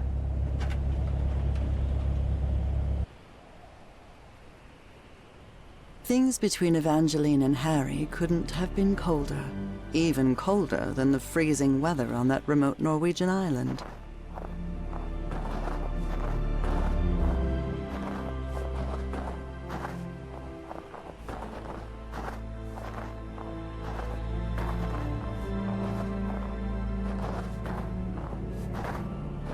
God, this is unbearable. How can you endure this cold? Looks like you like it. It's not that I like it, but heat. I used to like heat, but then I spent 3 months isolated on a Pacific island and watched everyone around me die, Harry thought of saying. I've grown accustomed to the cold over the years, that's all. What we saw in Bowen's office? The Black Pharaoh, Azathoth, and all that? What do you think it means? Just the ramblings of a madman, I'm sure of it. I'm actually more worried about The other things, Spitsbergen, the statue, your memory loss, and your dreams about that creature. Too much of a coincidence, isn't it?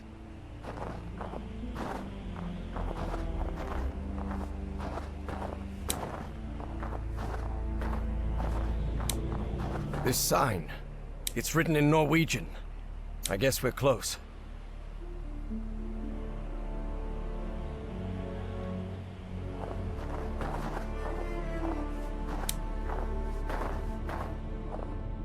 Do you really believe it's possible to switch minds?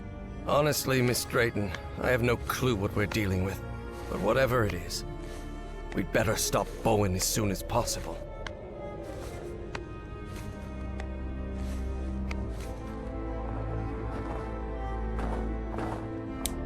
Here it is, the radio station.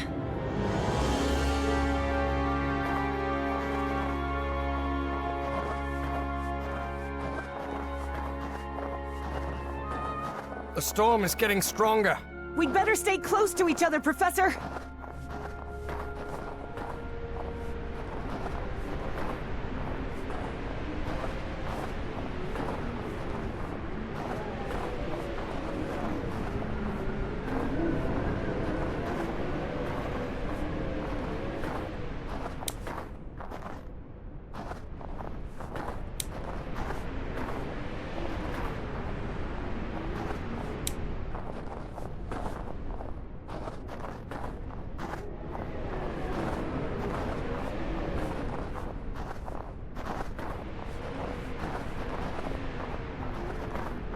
This looks like the station's garage. I wonder if it's not working.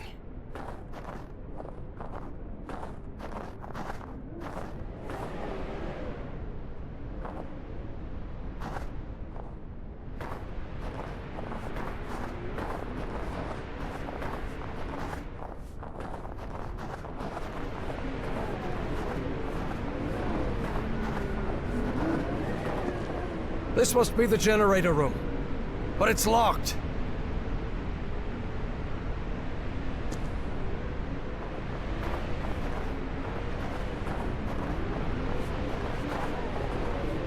I can see some banners on the building. They look like... oh. Nazis. I hate these guys.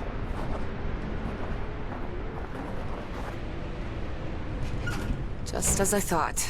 No power in here. We should look for the key to that generator room. It must be around here somewhere. Interesting. Very interesting. But it won't help out yet. I've got to get the generator running before I can get any work done.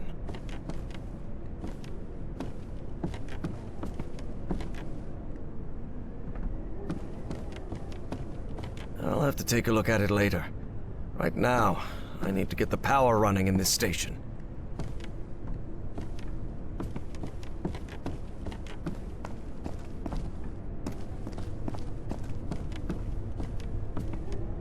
This might come in handy, but not right now. I need to get the power on in here first.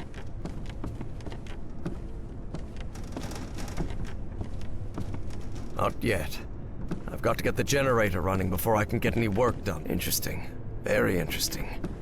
But it won't help me bring the power back on.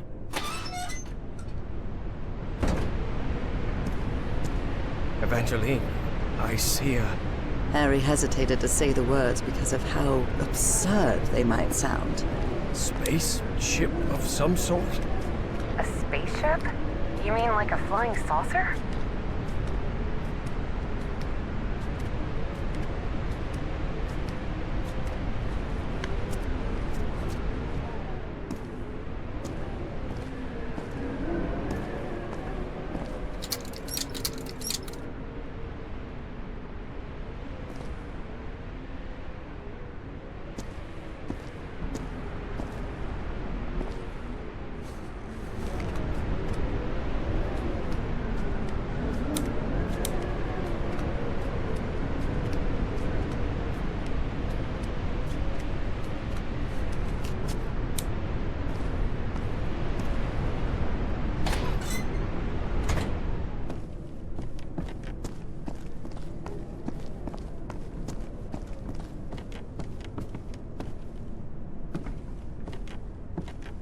This must be the key to the generator room.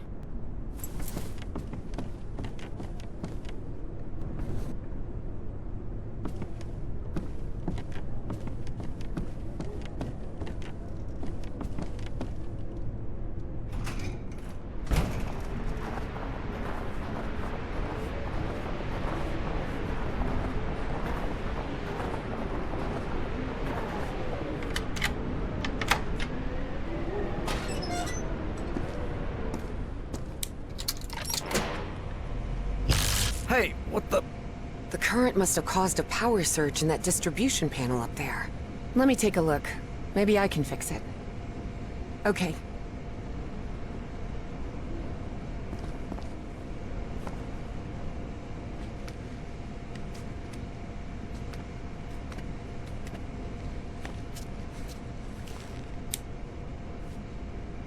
Darn it.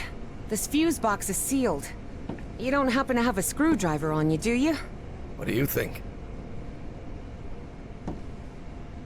Perfect. This'll do.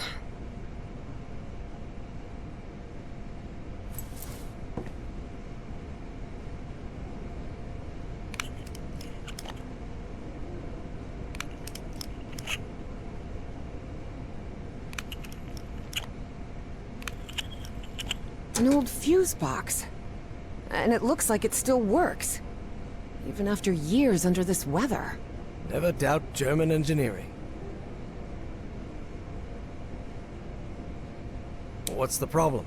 Well, the whole base runs on an interlock circuit. What does that mean? I know nothing of technical stuff and you know it. It means that for the power to reach the antenna, you'll have to manually turn on each switch in order. You mean I have to look for switches all over the base? That's right. I'll route the power from this fuse box, and then you turn it on. Fine. Stay put. I'll get back to you.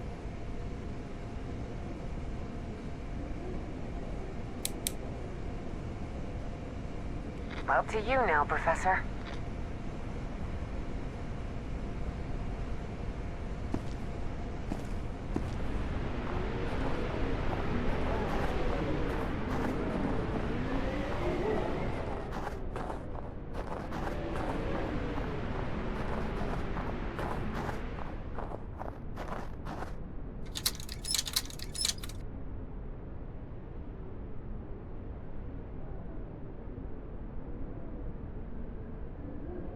It's up to you now, Evangeline. You're in charge now. Good.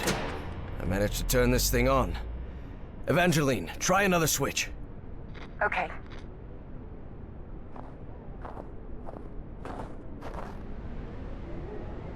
Please, by all means.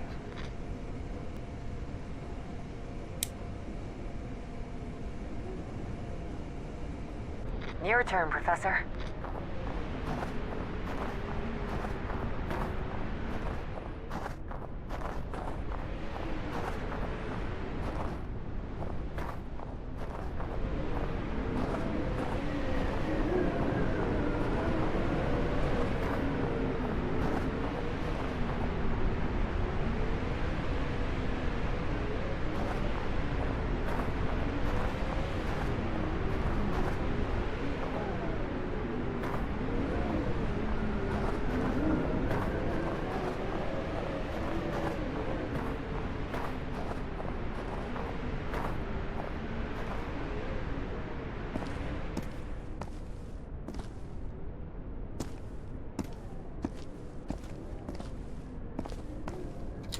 It's not working.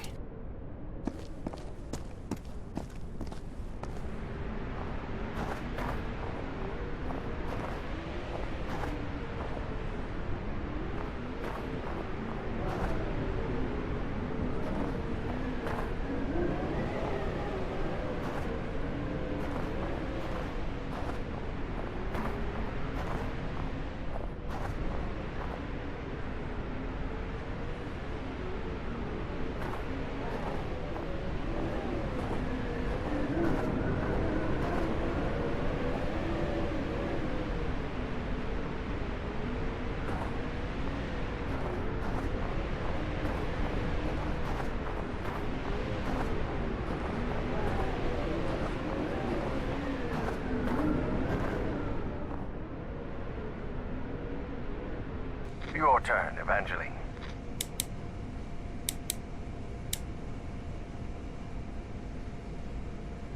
Up to you now, Professor.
Good.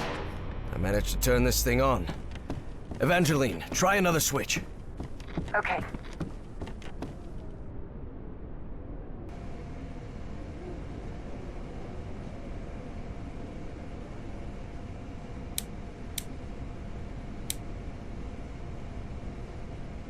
You're in charge now.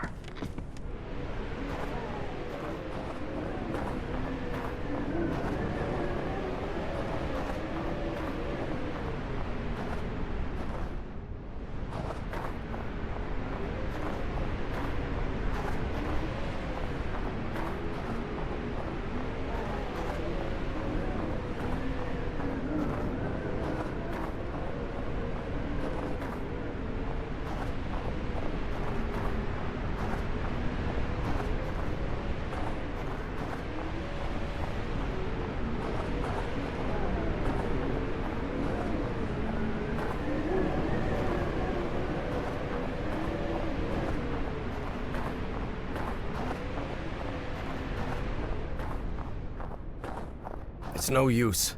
This switch is completely wrecked.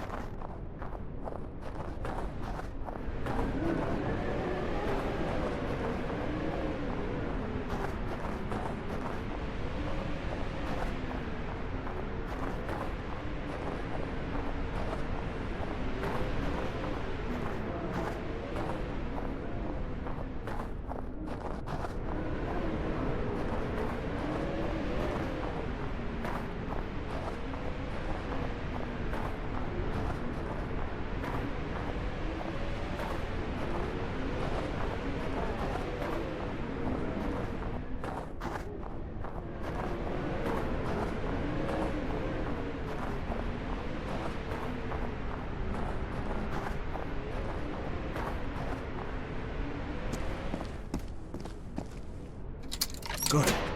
I managed to turn this thing on. Evangeline, try another switch. Okay.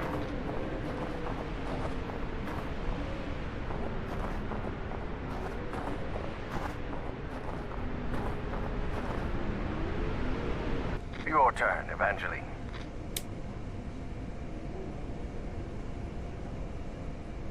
Your turn, Professor.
did it!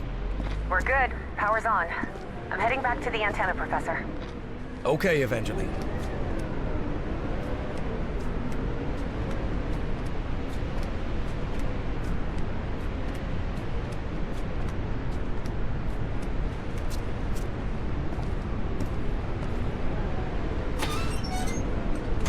Huh. Wasn't expecting to see one of these here. What are you talking about? It's an Enigma machine.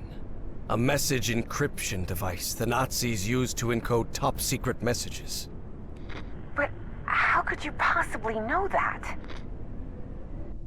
I worked in intelligence during World War II. Obviously, I was too old to be sent to the front lines. And I can't see a thing without my glasses. But the OSS thought someone like me could be useful cracking codes. So they sent me to Fort Meade, Maryland. To the Signal Security Agency building. I hate working with this schmuck. Caleb Bowen had the right connections, which is how he landed a job at the SSA. For Harry, this meant... Hendricks requested a transfer to Europe last week. He's a man of action, no doubt about it. Russell's desk is always a mess.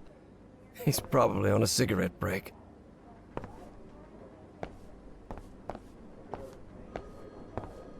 Hendricks requested a transfer to Europe last week. He's a man of action, no doubt about it.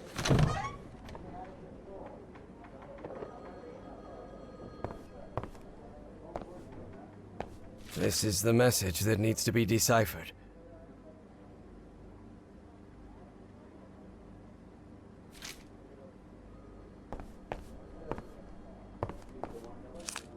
We worked hand in hand with the Brits. They'd already managed to crack Enigma, so we hoped their work could help us break JN-25, the Japanese naval encryption system. The set of components that makes Enigma's encryption possible.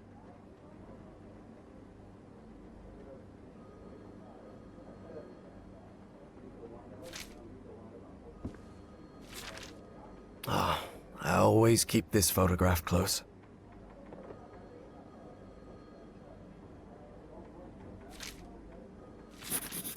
Enigma decoding instructions.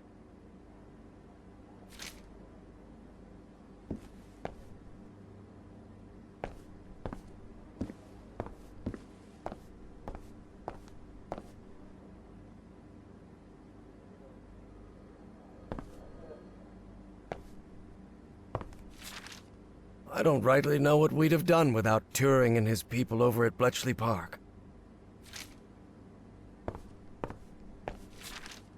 I really doubt this is how Nora pictures my work here at Fort Meade, but she does love to tease me.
Excellent.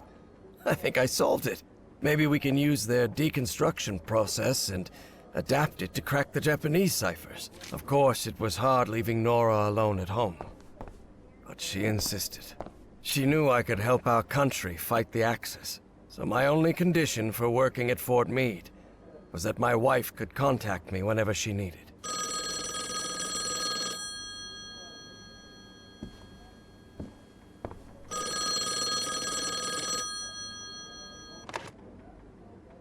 Yes?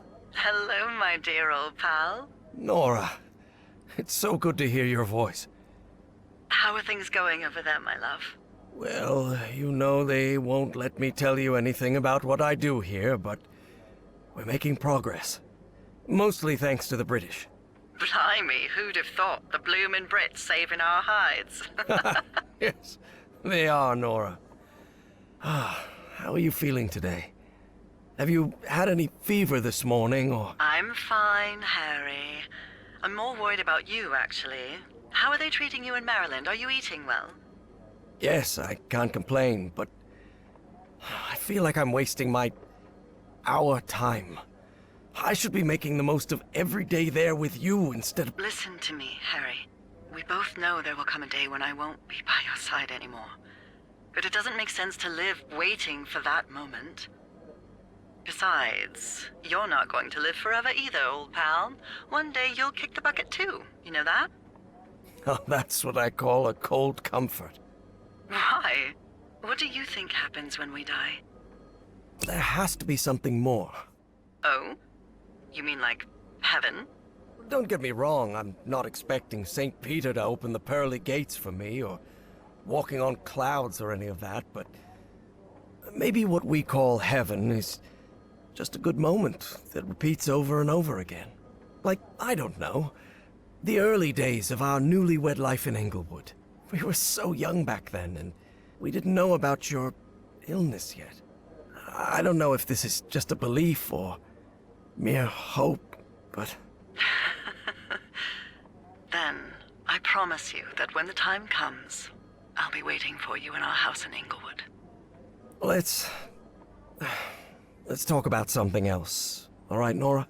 Because if we keep this up, I'm going to burst into tears and lose whatever little respect the army boys at Fort Meade have for me. All right, darling, I'll let you get back to it. Crack those codes, Commander Everhart. All of America is counting on you. I'll try my best. I love you, Nora. And I love you, Harry. I'll talk to you soon.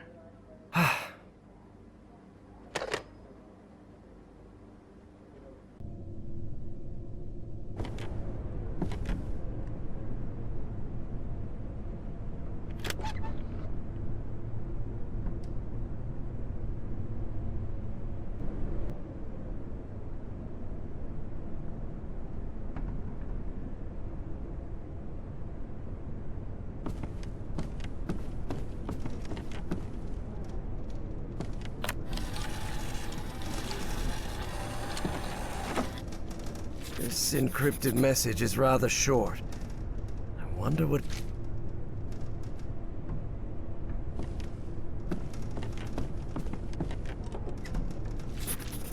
Januar 1943. That means January 1943. Well, yeah. That one's not too hard to guess.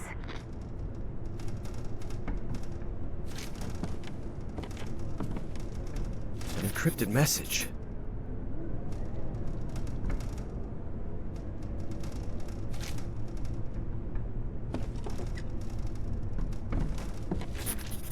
Februar 1943. That's February 43, right?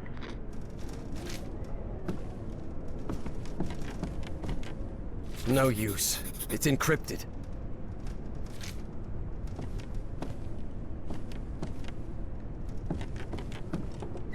There's some sort of cable here.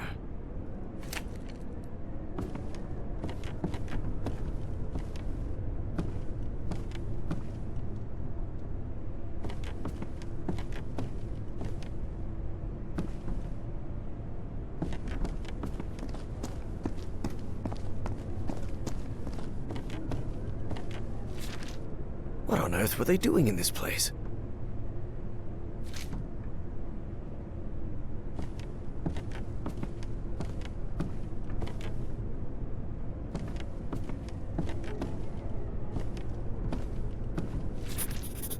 Boy, this radio station gets creepier every minute. Yes, I can feel a shiver down my spine, and it's not the cold.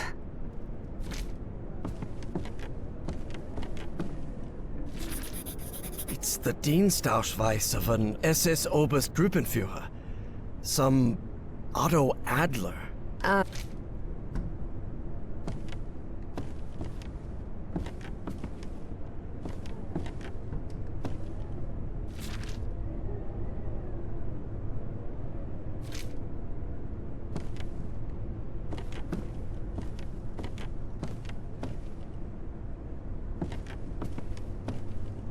All of these rusty gadgets are useless. ZNP-c. Sounds like a secret Nazi project, doesn't it? This machinery hasn't been used for years. It's junk. No, the door won't budge. A reinforced door. You still think this is just a radio station? Alright, I've got to admit, this is weird as hell.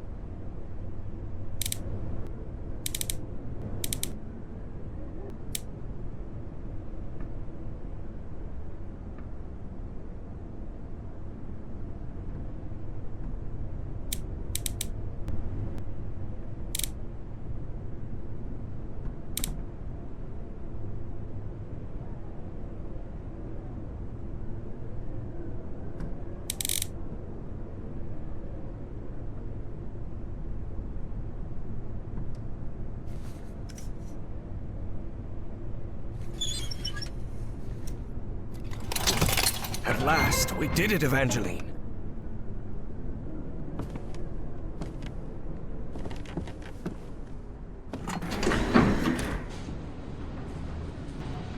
So the station was just a cover-up. But I wonder what for. Whatever it is, we're going to find out. And soon.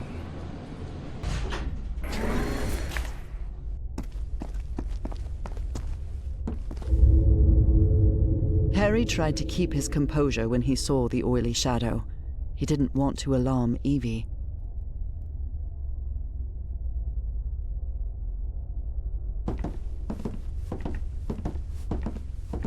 Let us out. They locked their own people in here. A flood. So they carried on, without regard for their own people's safety.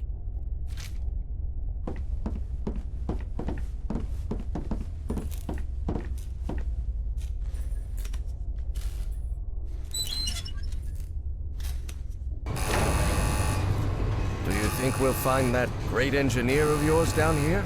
I hope so. This trip will have been a total waste of money. But Evie suspected there was much more at stake than the cost of their trip.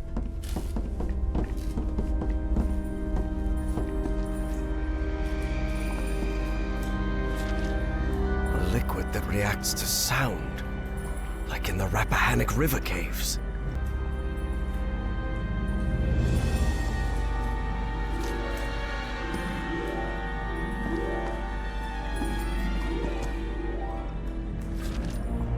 References a creature.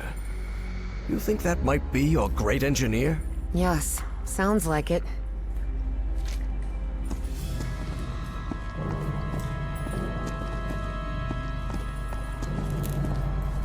Harry held his breath. The black shadows were back again. But then... What the hell is that thing? You can see that too? That sort of cloud of black smoke? Of course. It looks alive.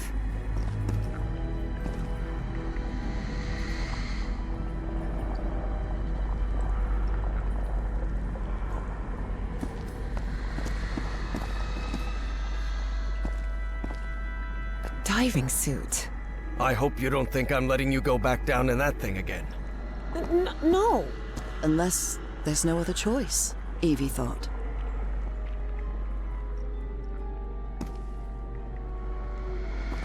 diving suit. I hope you don't think I'm letting you go back down in that thing again. No. Unless there's no other choice, Evie thought.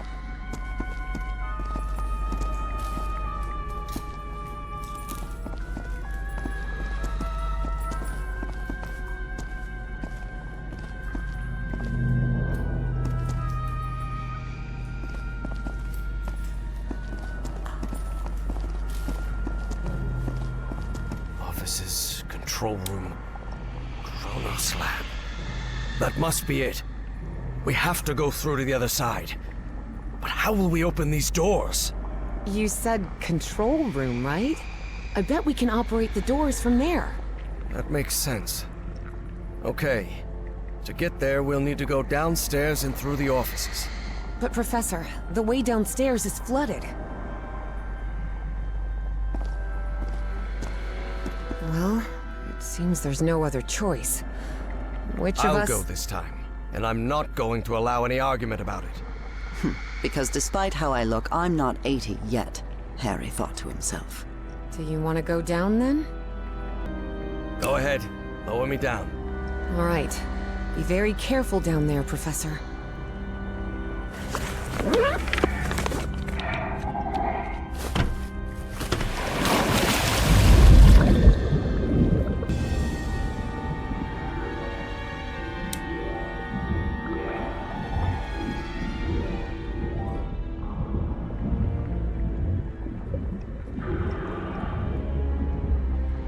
Everything all right down there, Professor? So far, so good. Oh, it's very dark in here. And I think I know why this place is flooded.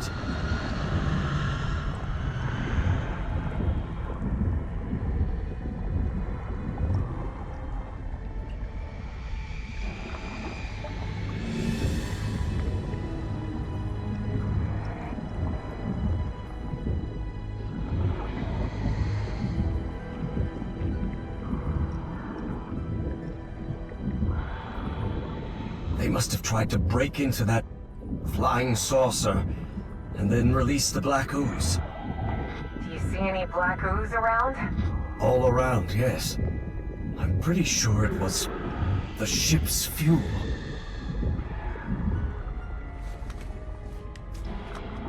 I've still got 10 minutes of air in this suit.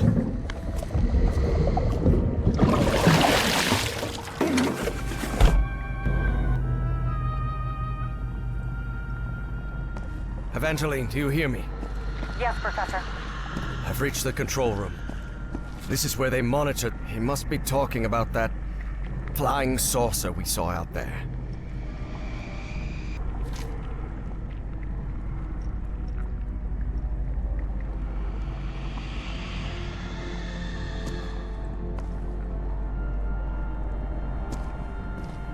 Looks like the organizational chart for Project Kronos.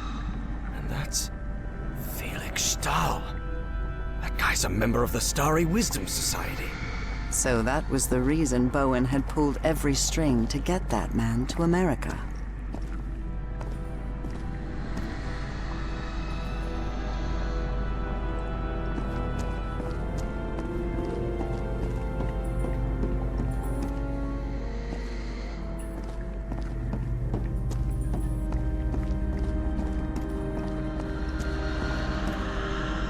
Evangeline, there's a panel here. Maybe it'll open those doors.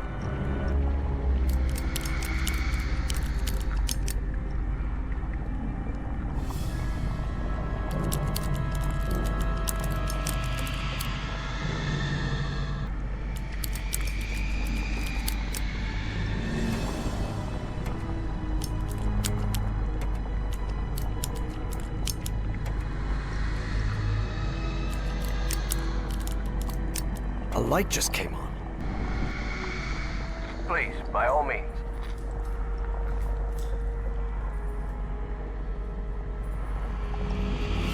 You're in charge now.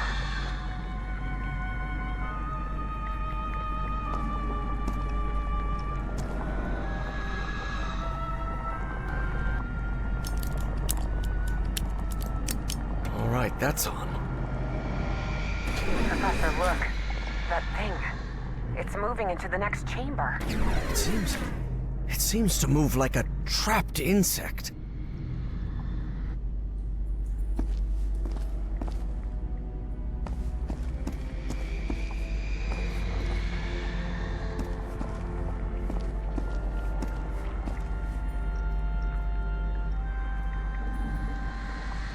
Your turn, Professor.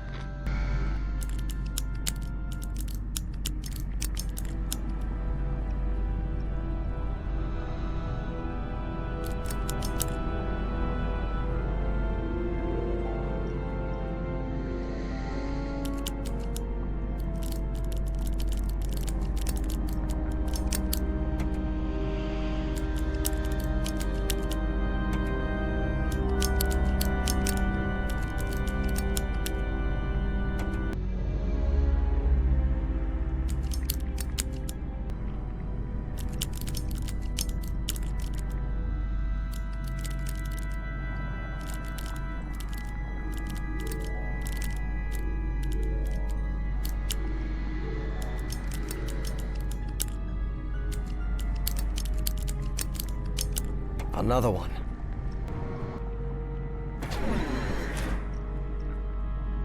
It's up to you now, Evangeline.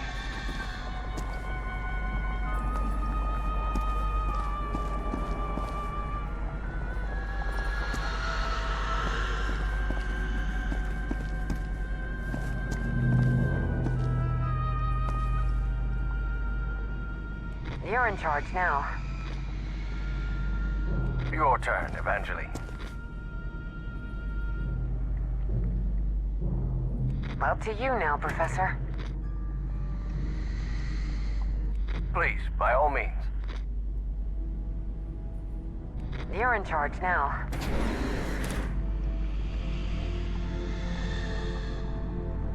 It's up to you now, Evangeline. Your turn, Professor.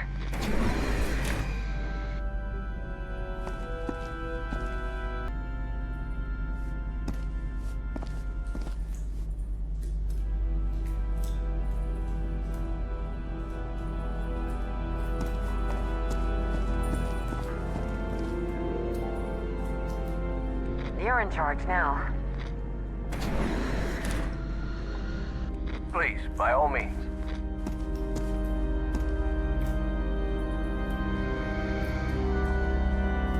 Up to you now, Professor.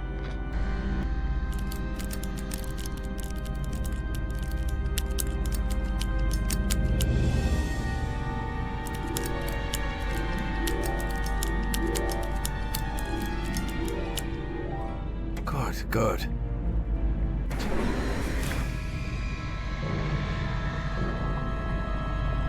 Your turn, Evangeline. You're in charge now. It's up to you now, Evangeline.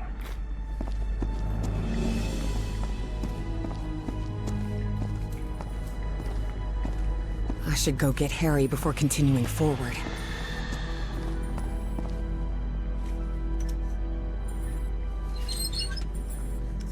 I opened this door for you, Professor. You can leave the control panel. I think we're safe.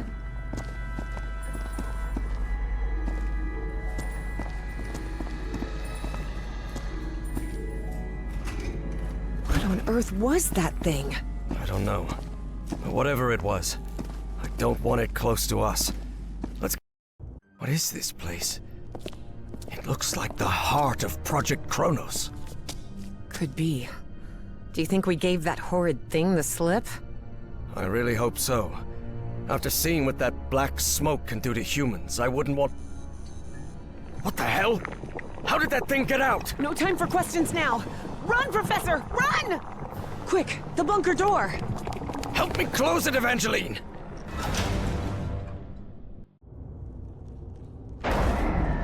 Damn it! That was close. Guys, I hope this chamber is shut tight. If not, we better find another exit. Otherwise, we're trapped in here.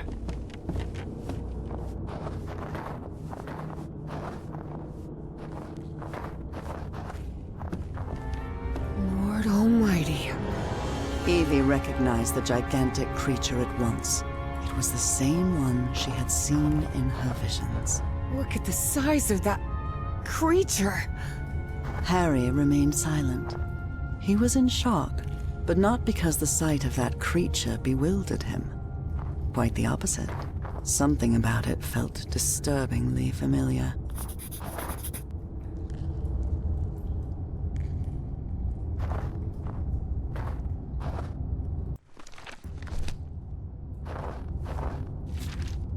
Looks like this message never got sent.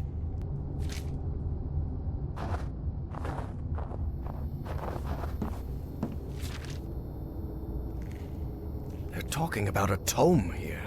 That book they're talking about. It must have been the one Bowen had me decipher back in Providence.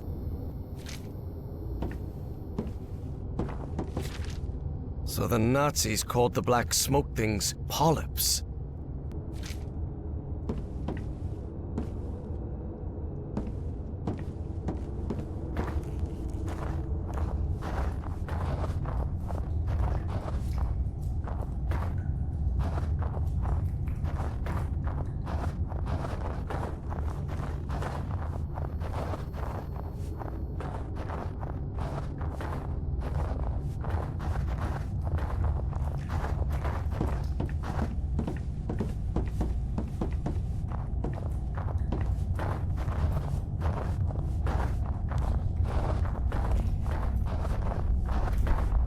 This looks like the entrance to that... Harry finally resigned himself to their situation, bizarre as it was. flying saucer. But it's sealed shut.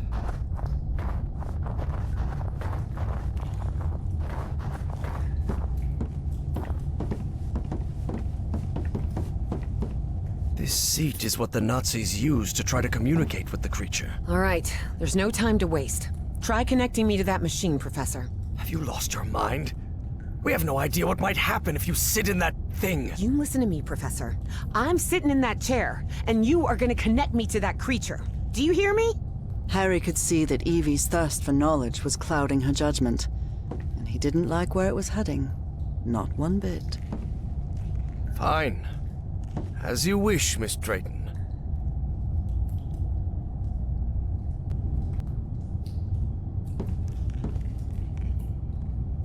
That seems to power the machine connected to the chair. You can sit down, Evangeline.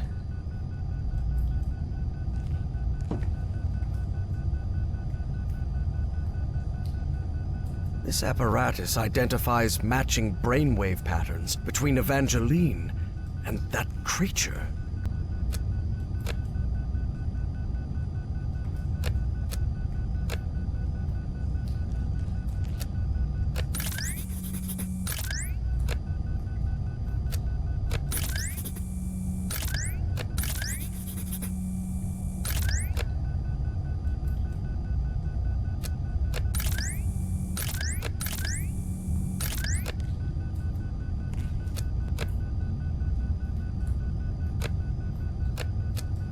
Another brainwave match.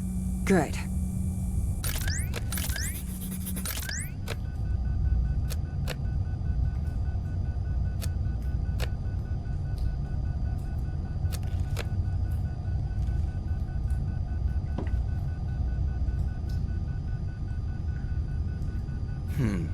Geeignet means suitable, and untauglich means unsuitable. It must refer to the brain waves.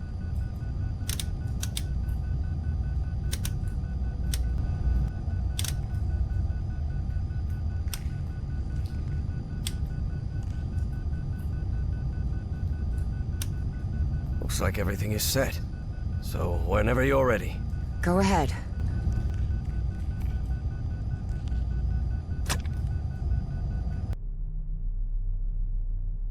Evie found herself, in the literal blink of an eye, in a completely different place. And it would happen to her more than once that day. As she tried to figure out what was happening, a strange but familiar voice startled her. Evie. Velkonul. Na cartoon. Vekra. I have been waiting for you for millions of years, it said. Are you? I am the great engineer of Nakotis. After so much trouble, Evie was finally before the great engineer. It was her one chance to ask everything she needed to know. Why me? Why did you choose me? It wasn't me. It was Dr. West who chose you. What? But what am I supposed to do? I'm just... You can close the loop. You must close the loop. I need answers. What do you want from me? What do you want me to do? Everything is set. You must close the loop. Close the loop? What are you talking about? Take my ship. Travel to Nakotis, the Nakotis of your time. Stop, Bowen. My race will be saved. Do you want me to...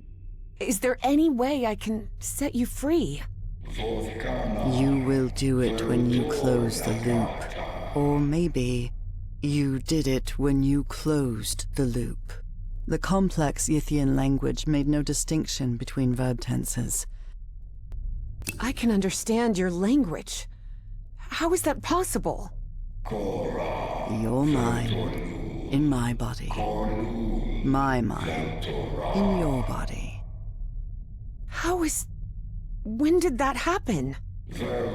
When you were in Nakotis. The Nakotis of my time. But how am I going to do that? Where is the Nakotis of my time? You need to remember its location. Remember. Remember it? How?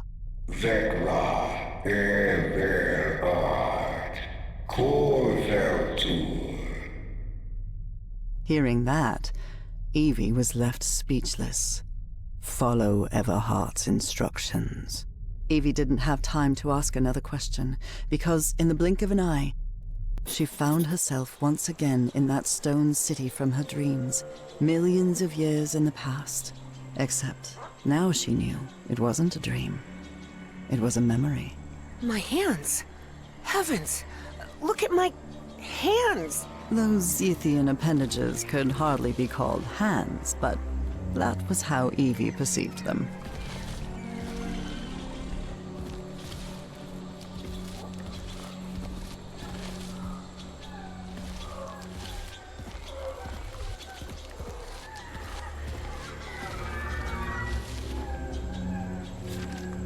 This was part of my information exchange with the Yithians.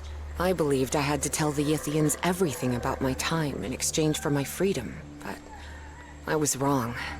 Indeed, Yithians merely use the knowledge of others to plan their own decisions, in the future and in the past.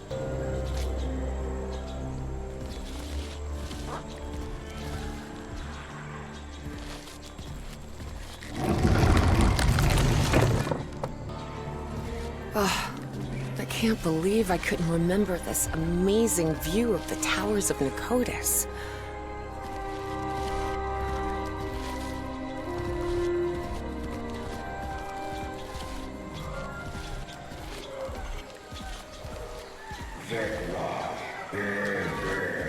Find Everhart's notes and follow them. But where are Everhart's notes? Where can I find them?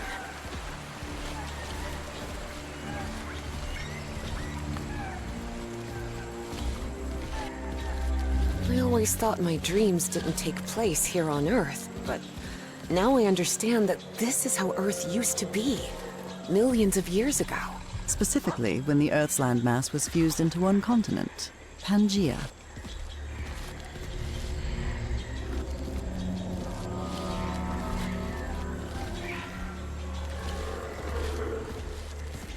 Look at how tiny that Dimetrodon looks now.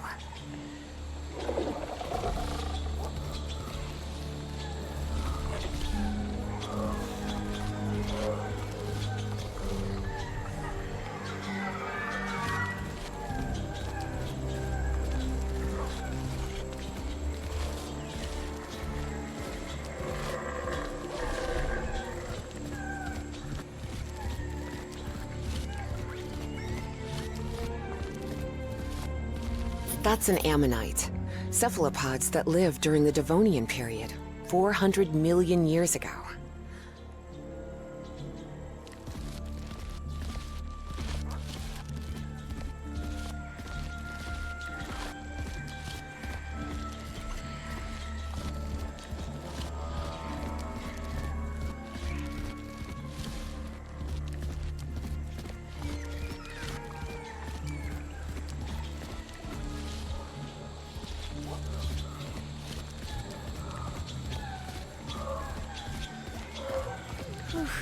The ceilings sure are high. Evie suddenly remembered the colossal corridors and massive stone slabs of the great library of PNA-KO-TUS.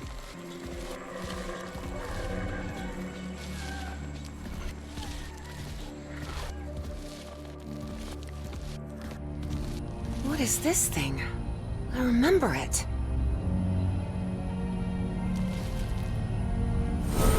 Whoa!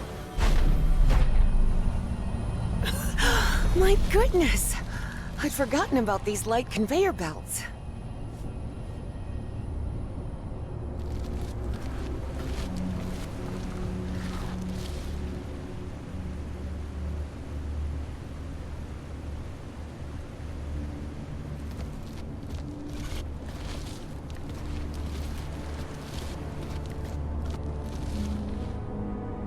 That seems to be a mammoth, late Pliocene, 2.5 million years ago.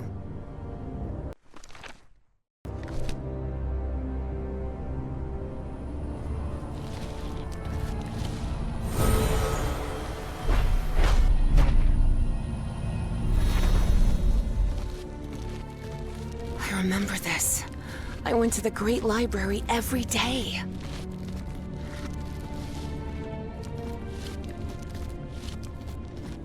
This is the professor's handwriting. He really was in PNA-KO-TUS. Another note from the professor.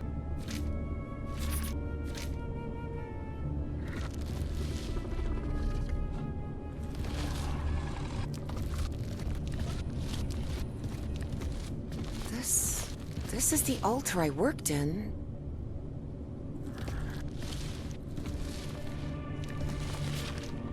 I don't understand this language.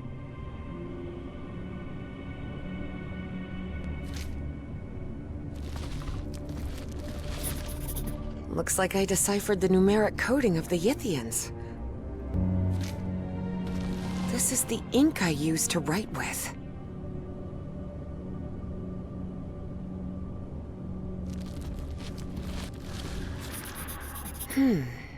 This observatory must be used to find the constellations associated with a specific time and location.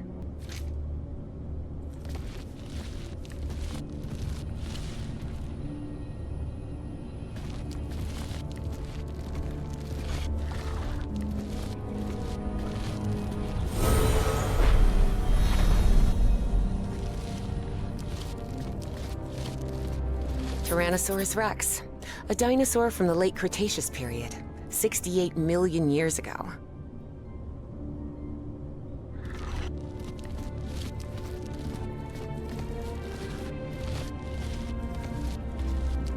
A Dimetrodon from the early Permian, 270 million years ago.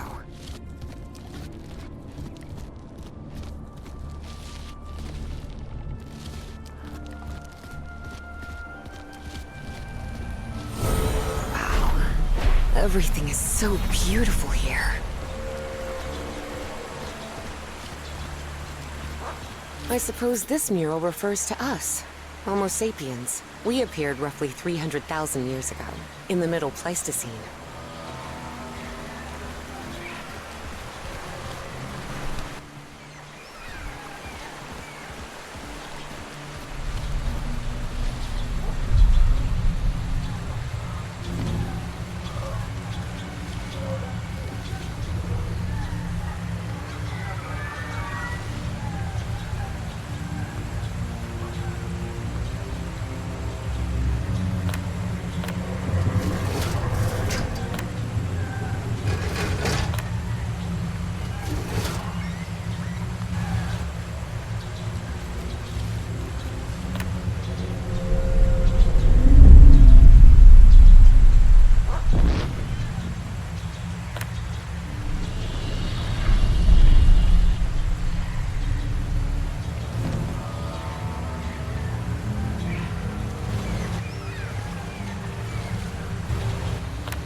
The same constellation I saw in my dreams. It must be important if they built this lookout for it.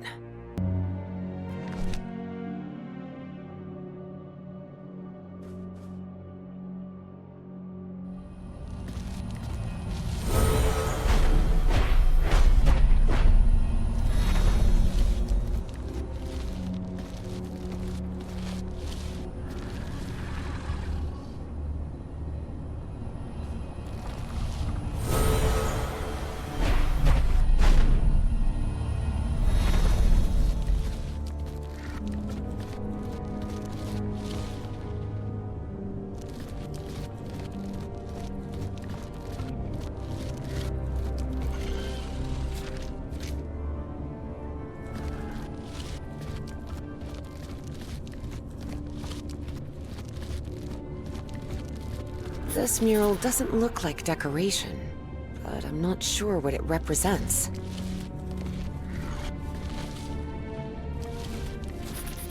I believe I've seen some of these murals around here.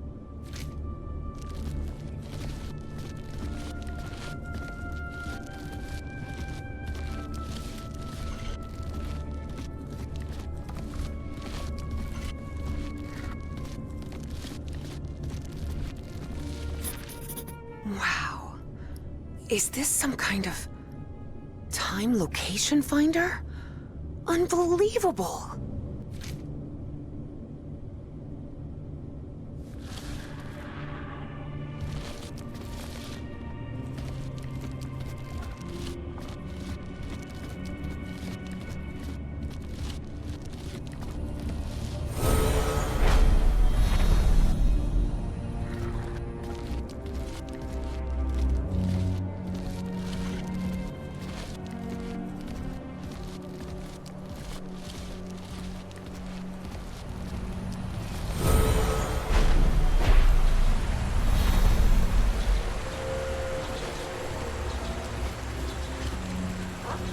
Evie remembered the Dark Towers and understood where the Ithians drew their energy from.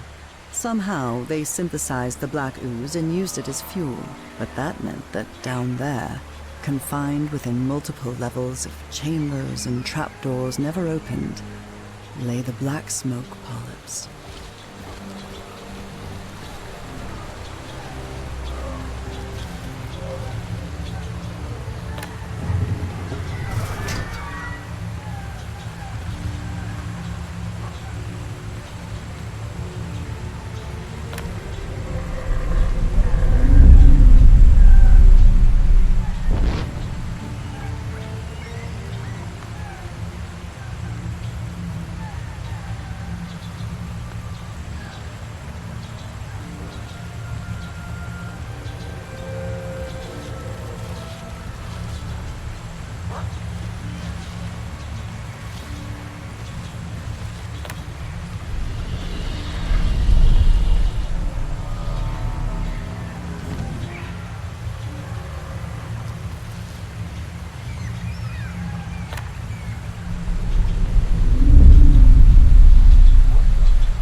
8, 9, 3, 4, 5. Yes, I remember now. Those were the coordinates. Great engineer. I know where to find the Nakotis of my time, but all I have are Yithian coordinates. And there's no way out of here. There's one of those black smoke polyps on the other side of the chamber door. Take my vessel. What? The vessel? You mean the spaceship? Evie's heart skipped a beat. Piloting a flying saucer was something straight out of a science fiction novel. But the vessel door won't open. How am I supposed to... Your mind is now fully synchronized with the Yithians. Travel to Nakotis. Stop, Bowen. Close the loop. But what about you? I can't just leave you trapped here. It is irrelevant. Close the loop. And with those final words, as Evangeline blinked, she found herself standing before Harry, back inside the Spitzbergen bunker again. Evangeline? Can you hear me? Are you all right? Yes, Professor. I'm here. I'm just a little bit dizzy. Well, did you manage to talk with that thing? What did you find out? We have to use the spaceship to get out of here. What? How? Did that creature give you a crash course in flying saucers or something? No, it's not that. But you have to trust me again, Professor. Harry realized there wasn't much of a choice. It was that or remain trapped in that chamber forever.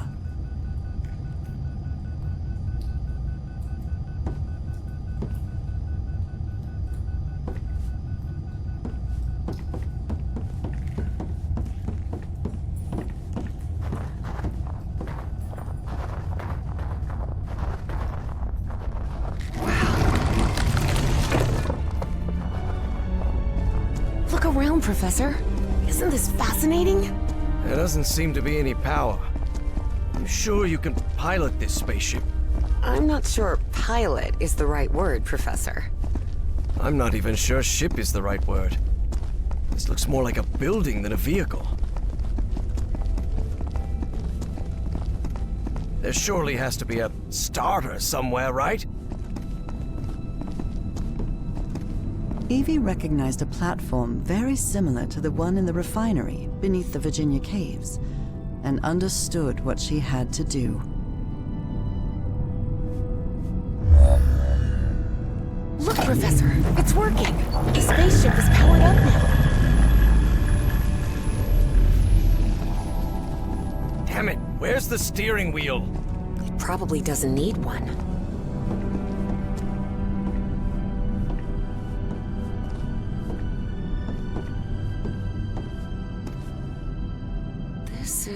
It looks like an autopilot, but it doesn't just maintain altitude and course. It moves toward specific coordinates, which they express with numbers.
set the navigation system to the coordinates of Nakotis. There you are, Professor. The steering wheel. Looks like one. Sort of. Can you help me with this, please?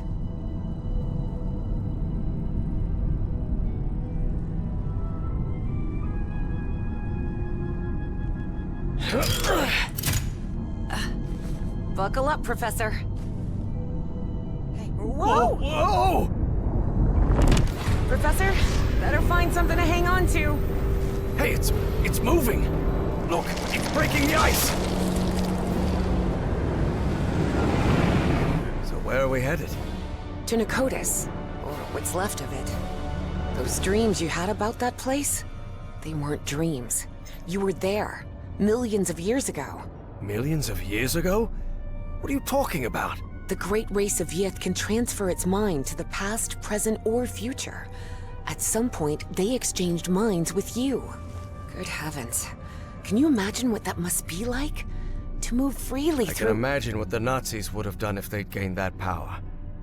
And don't forget, that Stahl fella still is among Bowen's gang of kooks. I'm not sure which I hate more, kooks or Nazis. In any case, I don't think anyone should meddle with that knowledge. As I've told you before, there are things we shouldn't... Evangeline, can you hear me? Evangeline? Oh, for heaven's sake, what's happening to you now? Time and space? Evangeline found herself in an unfamiliar place in an instant. For the fourth time in just a few hours. Oh, come on. Now what? What's going on? The difference was that this place didn't look like a Nakotic construction at all.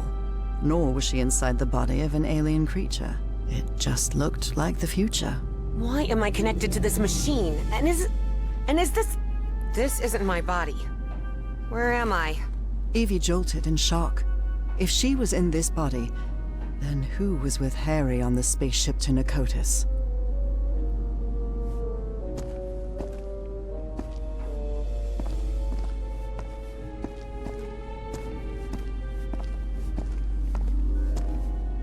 Evie didn't know whether to cry for help or stay silent. But what she saw when she opened the door left no room for doubt. Oh no. That's Caleb Bowen! So Bowen had gotten his way after all. How else could he be leading a top-secret research project for the government? And then Evie thought of something worse. What if Dr. West was none other than Caleb Bowen himself?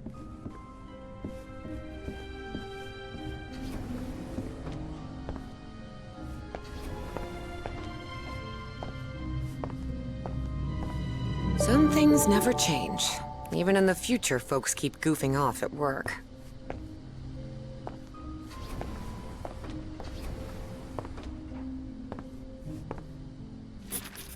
Huh. This device appears to interface directly with the brain. Boy.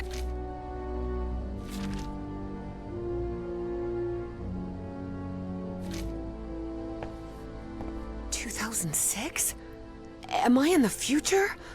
But how did I get here?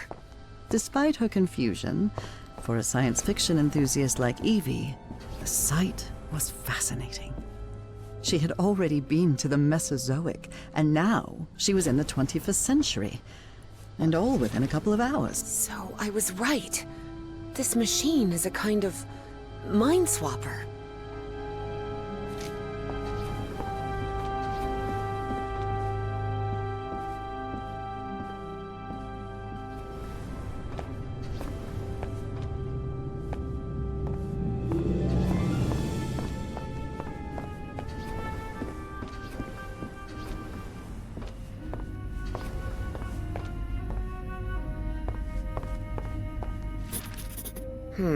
So this rule overrides another one. Interesting. Good. That's useful.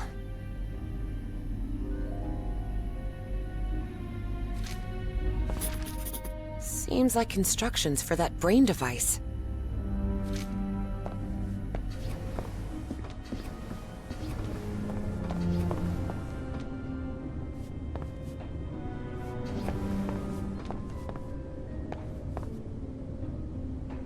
What kind of machine is this?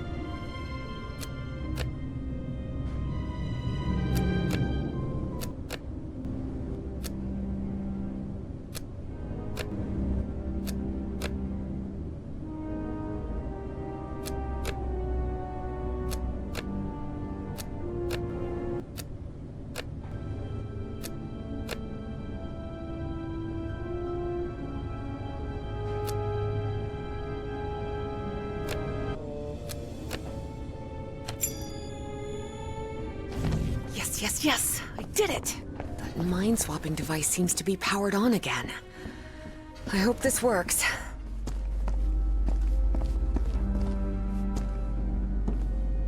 God, I hope this works. I need it to work. It's got to... Professor Everhart, listen carefully to what I have to tell you, please. Evangeline, are you... I am not Evangeline. I am Dr. West. Please, listen to me. You won't like what I'm about to say, but I need you to listen carefully and do exactly as I tell you. A greater plan is unfolding, and you must fulfill it to guarantee the survival of not only the human race, but of the space-time continuum itself. I've met kooks like you before. Do you know how people like you always end up losing their sanity and their lives? Yes, I know that. It won't be the case.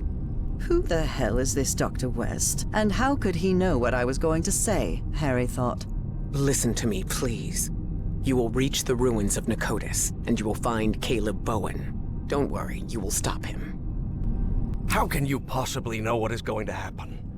What about free will? What about... I'm not finished. There is a price to pay for Bowen's defeat, and that is Evangeline's life. What? You can't be serious. I am. Evangeline has to sacrifice herself, Professor. It's the only way to stop Bowen and preserve the space-time continuum. Things weren't exactly great between Harry and Evangeline, but was he really supposed to let her die? After all they'd been through together? Forget it. I won't let that girl die. Then you'll be condemning us all to oblivion, causing Bowen's triumph and the collapse of the space-time continuum. There's no more time. But remember what I said. Evangeline must sacrifice herself. Harry considered answering, but found nothing to say. Arguing with someone who could see the future was pointless. I know you will do the right thing, Professor Everhart. After all, we've been through this before. Work, damn it! I made it. I'm back. Professor, what happened? Evangeline? Are you here with me? Yes, it's me. I'm back. What happened to you? Where did you... I was in the future, I believe. But what happened here? Someone pushed me out of my own body, Professor. Who was it? Harry hesitated before answering. He knew his words might change what was about to happen. No one. You just blacked out for a moment, and that's all. Harry had lied to Evie, again. He thought it best not to tell her about Dr. West, and he certainly didn't want to mention the sacrifice either. That would only trouble Evie. And, after all, Harry had already made up his mind. Or had he? Listen, Professor. There's something I need to tell you. I don't know if this Dr. West can be trusted. I'm not sure, but I think he works... or worked... with Bowen. Was that true? If it was, that changed everything. Harry had to tell Evie the truth, right now. Evangeline, listen. Professor, look! The ship's slowing down! We're descending! This looks like...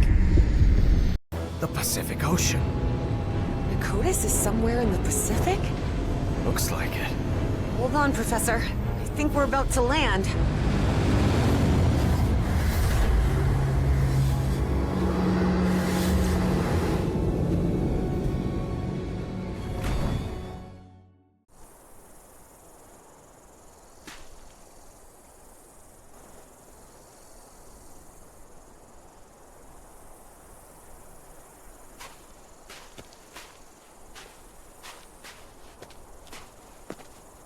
sand. This must be the Great Sandy Desert.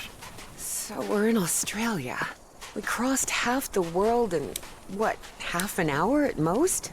For all his fascination with Yithian tech, Harry didn't answer. He was still debating whether to tell Evie what he'd discussed with Dr. West.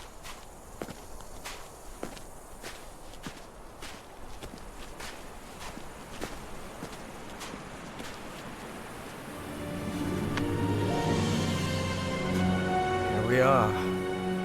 This is Nakotas. Wow.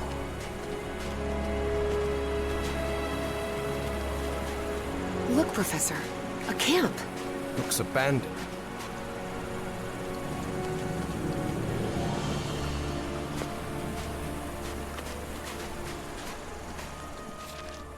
What a fool.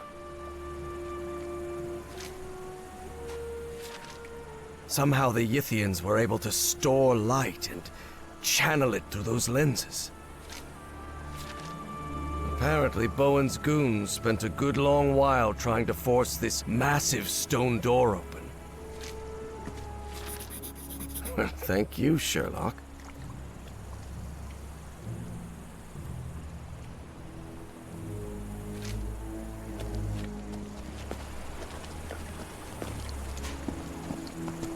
I'll stay here, Professor. Let me know if you find anything. There are some carved symbols.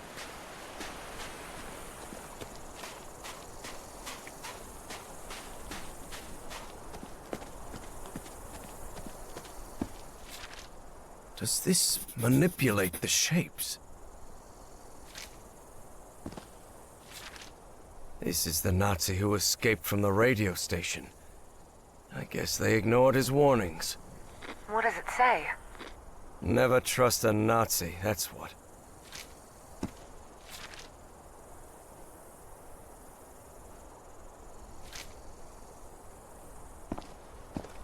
Well, well, look at that. Ever since he got some black ooze on him back at Harry's house, Eugene Kingsley's health had collapsed, and he died not long after reaching Australia.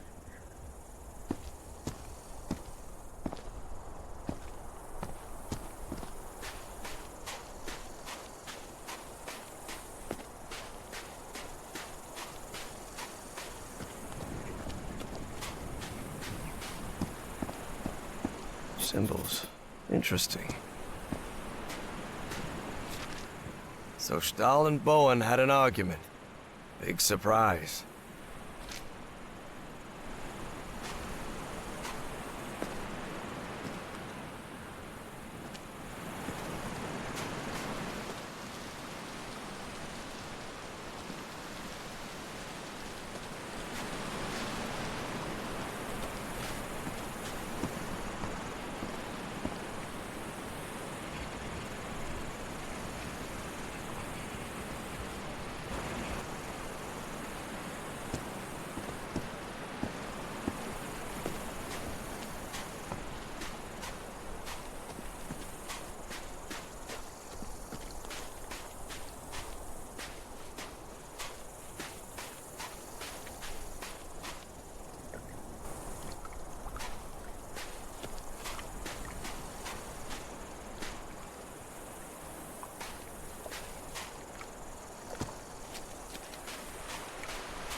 That really looks like Nakal architecture. Seems she had a rare moment of good judgment. Dr. Patricia Seckler might have been deeply interested in studying alien entities or mysterious flying polyps, but she wasn't willing to die for it. This looks similar to the platform I used back on the island.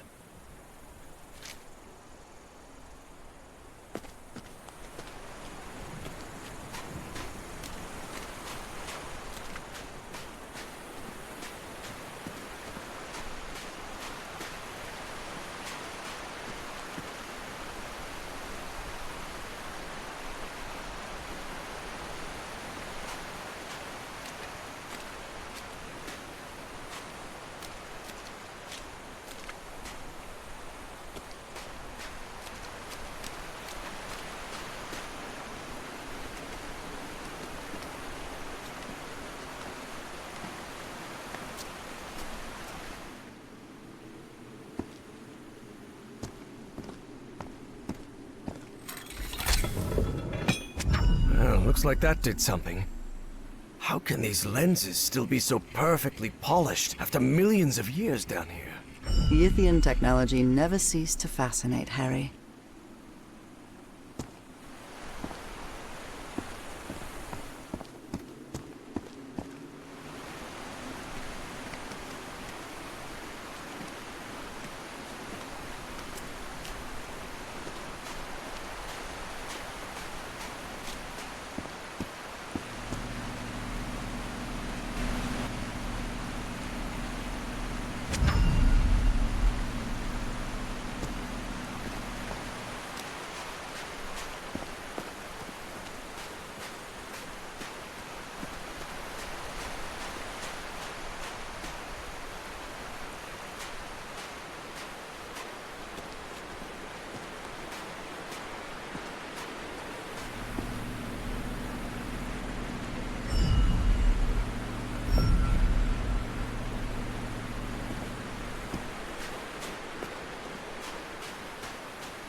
Look, Evangeline. I can rotate the shapes using these controls.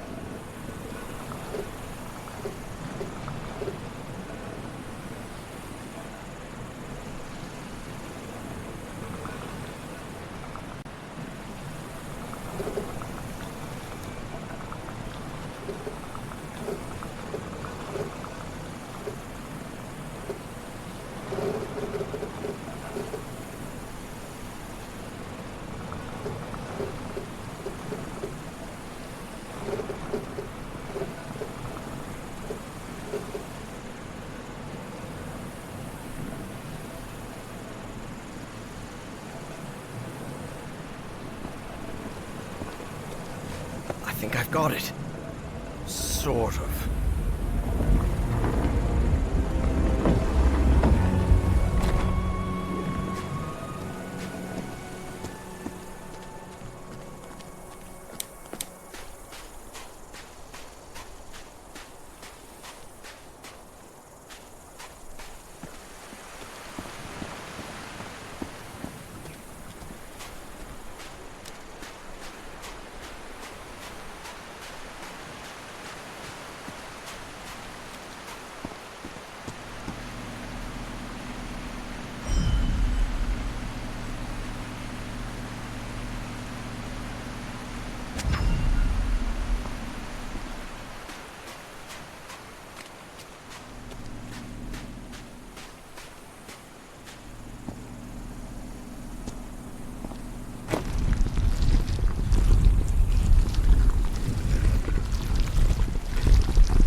It wasn't the first time Harry had stepped onto a stone platform lifted by black ooze, and it still unsettled him.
Another one of those moving patterns.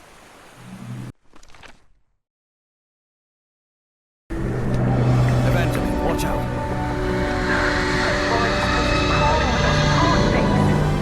I don't think it's ours. We really must be careful.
Right. That one was tricky.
Yes, I opened it.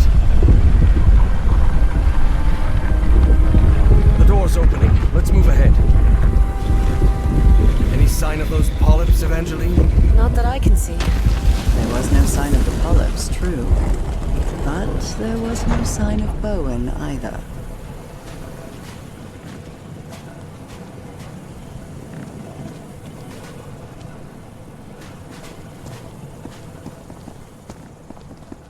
Good Lord, what happened here? Looks like they ran into those smoke things.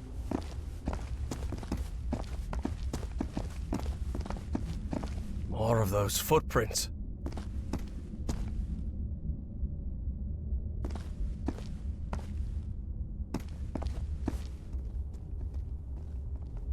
Look at this architecture. Does it look familiar to you? Professor, this looks like the archives. The great library from my memories, but back then it was full of life. This place is in ruins. Makes sense, Evangeline. Millions of years have passed since you were here.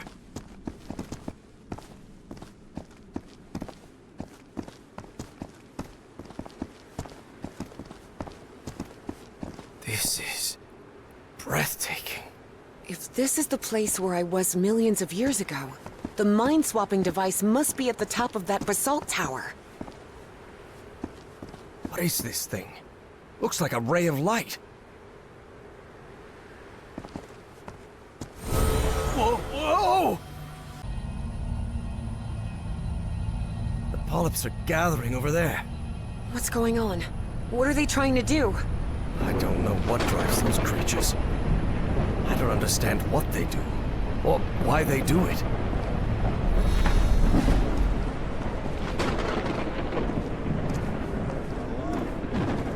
Professor, do you hear some kind of chanting?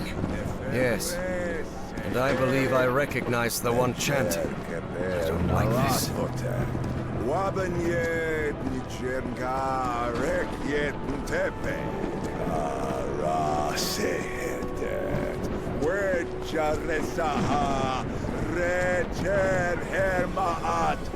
Bowen, stop right there! Everhart, what are you doing here? How did I you... took the number 3 bus to PNA-KO-TUS. Now get out of there, you idiot! Don't even think about it, Professor. Not when I'm this close. The Bowens have spent generations searching for the knowledge we were promised. Oh, yes. Nyarlathotep, herald of the almighty Azathoth. Cultist ranting always sounds ridiculous, especially when they spout their nonsense out loud. Enough of this. I'll drag you out of there by your heels if I have to. Do not come any closer.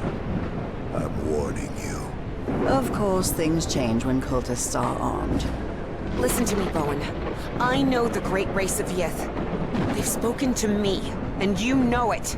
Look around you. Those black polyps wiped out your entire cult. And you're next. You have nothing to gain, do you hear me? I've convinced him, Evie thought. I actually convinced that stubborn old fool. I can't believe it. You think you're gonna stop me with your empty talk, girl? Not time for your foolishness. The Black Pharaoh awaits. Ugh, figures, Evie thought. And when Bowen powered up the mind-swapping device, she realized she'd have to do something, and fast. Professor, if he activates the mind-swapping device, we're finished! Harry was out of time. He had to make a decision.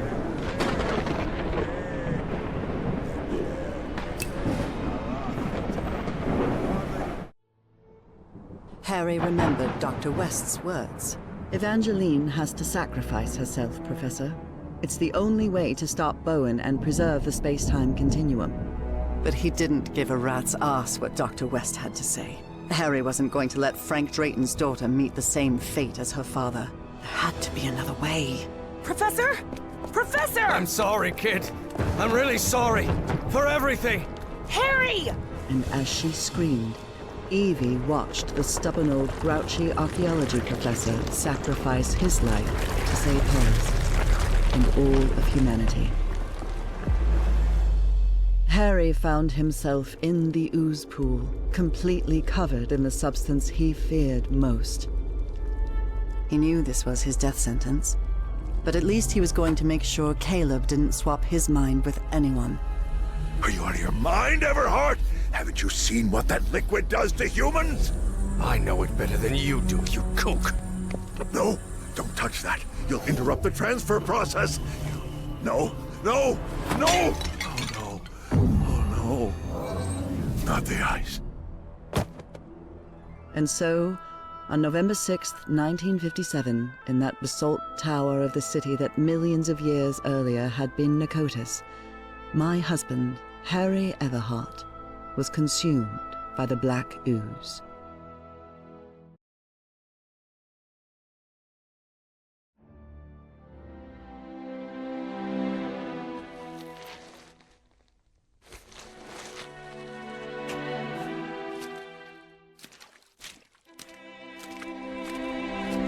Upon waking in that infinite ocean of blackness, Harry thought that he had died. Well, I hope it was worth something at least, he thought. He was waiting to see the light at the end of the tunnel when a voice surprised him. One he recognized instantly. My voice. Harry? Nora? I'm so glad to see you, my dear old pal. Nora? Nora! Am I dreaming? No, you're not dreaming. Then I'm dead, right? No, you're not dead either.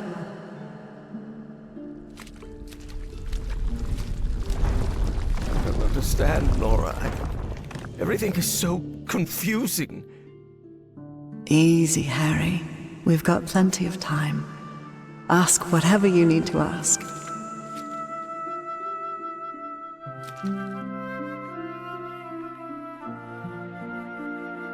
Where am I? Where are we? What is this place?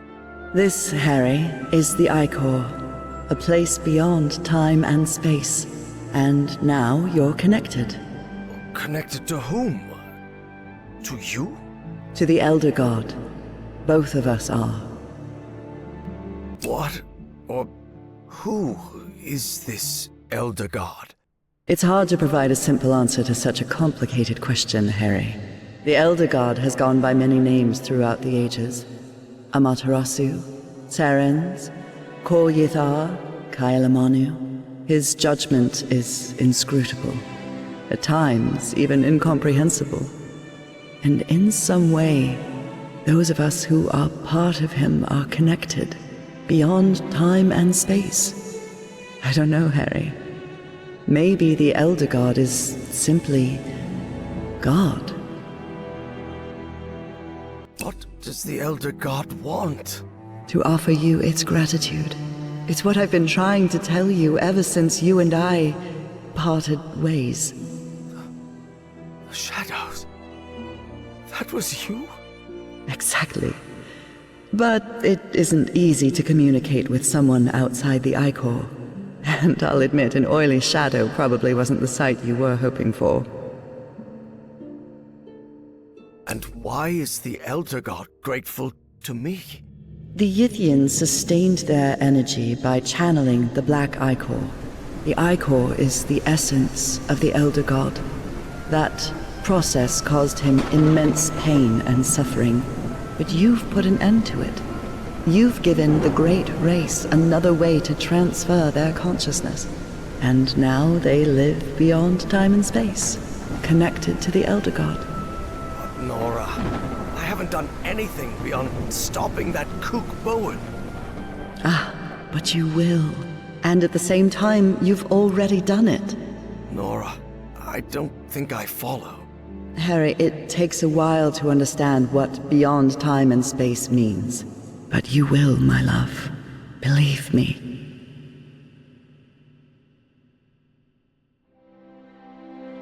How is it possible that I didn't die?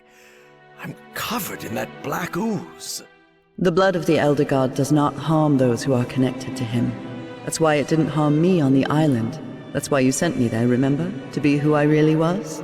Now he can't, and won't, hurt you either. Because connected to him is someone who loves you and protects you. And that's me, Harry. Who is, or was, Dr. West? Is it you? No, Harry. I'm just a humble art teacher from Newburyport. Don't worry. Dr. West will be waiting for you when you wake up. That means I can't stay here with you, can I? Harry, you're already here with me, my love. We've been together for all eternity. What? But you need to go back to your time now. There's a life waiting for you, an important task you have to carry out, and people who depend on you. Evie will need your help, and you'll only be able to help her if you live a whole life. Will you promise me that? Yes, I promise. And one more thing. Tell Evie Papa is waiting for her at the Benoit house with the whole family. She'll know what it means. I'll tell her. Well, I guess this is goodbye, old pal. For now. I love you so much, Nora. I'm going to miss you terribly. Don't be sad, Harry. It's only a matter of time. A matter of time and space. And remember, I love you too, Harry. Harry! Harry! Can you hear me? Oh no. You did it, Professor. You saved us all. Don't come any closer, Evangeline. I'm covered in... Do not worry. She is also connected to the Ichor, Professor Everhart. Harry couldn't believe his eyes. That was Caleb Bowen in that ridiculous Egyptian costume. Somehow he had survived the consciousness transfer. Bowen? No. What is he doing here? No, Professor. It's not what it looks like. It's... My race is deeply grateful to you both. Harry understood at once who was now occupying Caleb Bowen's body. The loop is in the process of closure. That is optimal. But we must continue working. Process of closure? What are you talking about? Do not worry. What comes next will be far easier. We only need to follow the plan you and I laid out the first time you contacted me. Dr. West. Harry Everhart died at 12. If you enjoyed the gameplay, don't forget to like, subscribe, and share it with your friends. I've got so much more epic content coming your way, and your support keeps this dream alive. Drop a comment below. Tell me what you thought about the game, or which one you want to see next. This is LeonLeeshan signing off, and remember, stay curious, stay fearless, and always keep playing. Nora! Heavens! You're certainly bright-eyed and bushy-tailed today. Maybe I should not let you slip in so much. Nora, your hands are... What? What's wrong with my hands? I promise I washed them before making breakfast. But what about your illness? What illness? What are you talking about? I'm healthy as a horse. Hey, don't get used to me bringing you breakfast, okay? I'll be out on the porch. We've got a long day ahead of us. And all the time in the world, old pal.